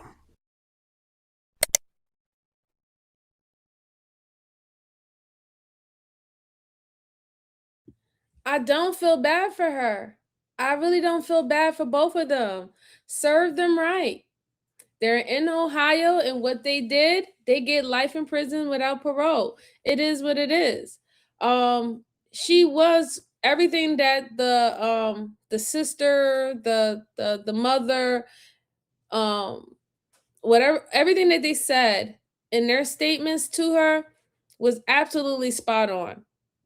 She could have just divorced the guy. Once you fell in love with this new guy, yes, I mean, cheating is bad, but you killed someone for what? I'm sure if he questioned you about your relationship with Houston, your husband, if you would have said, you know what, you're right, I was sleeping with Houston, maybe we should get a divorce, I'm sure he would have said, bitch, yeah.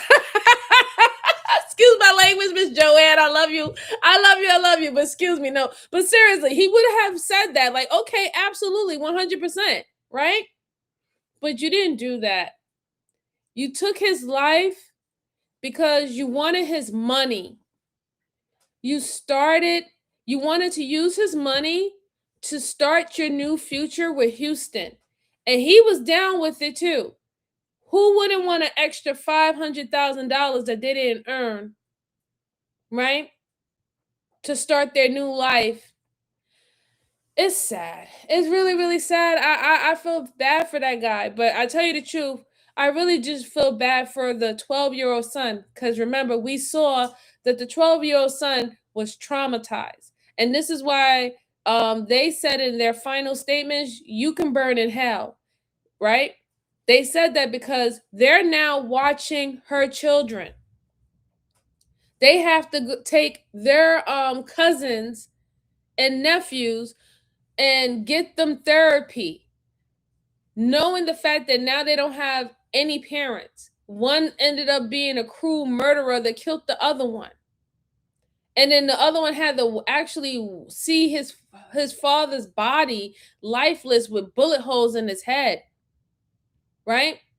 It's very sad. It's really, really, really sad. But I'm telling you, it was a good thing that the brother-in-law mentioned Houston, because just think about if he did it. Remember, it took them 2 years to actually arrest her, guys. She was able to spend some of that money, probably moved into a different neighborhood or out of the state, but I don't think she moved out of the state. I just think she moved into a different township. She was able to move and all the stuff like that, get paid out from a wrongful death for his life insurance and all that for 2 years. For 2 whole years. It's sad. It's really, really sad. All right, let's see. Let's see what the chat is saying. Hi, Emily Love. How you doing? As you know, I think you just came in. You heard what she did. Her lover plotted to kill her husband and unalived him.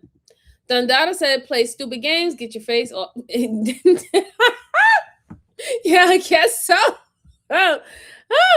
Okay. Wow, solitary confinement. Yeah. I know she's gonna go mad. That was a mad case. It was, Lark. It really, really was. It really was. Christina says she's gonna look at 100 years old when she's. I get it.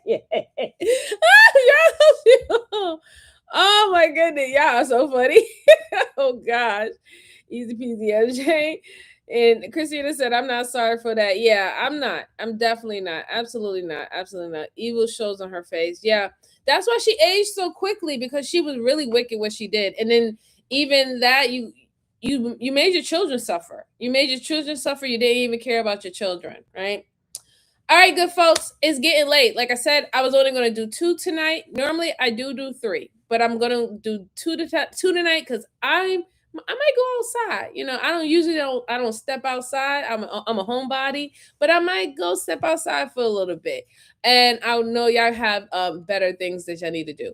I appreciate y'all that was able to rock out with me today. It was a little rough earlier. I was having technical difficulties. I don't know why. Probably because I'm upstate and there's a storm coming, probably another snowstorm coming.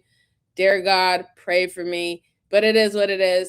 But I will be back with the next one real soon. If I don't come back tomorrow, I'll definitely send out the notification for you guys so y'all be able to see the next following cases that I have for you good folks. But again, I appreciate y'all rocking out with me. I hope you did enjoy these cases, and I will see you guys on the next one. Talk to you later. Peace out.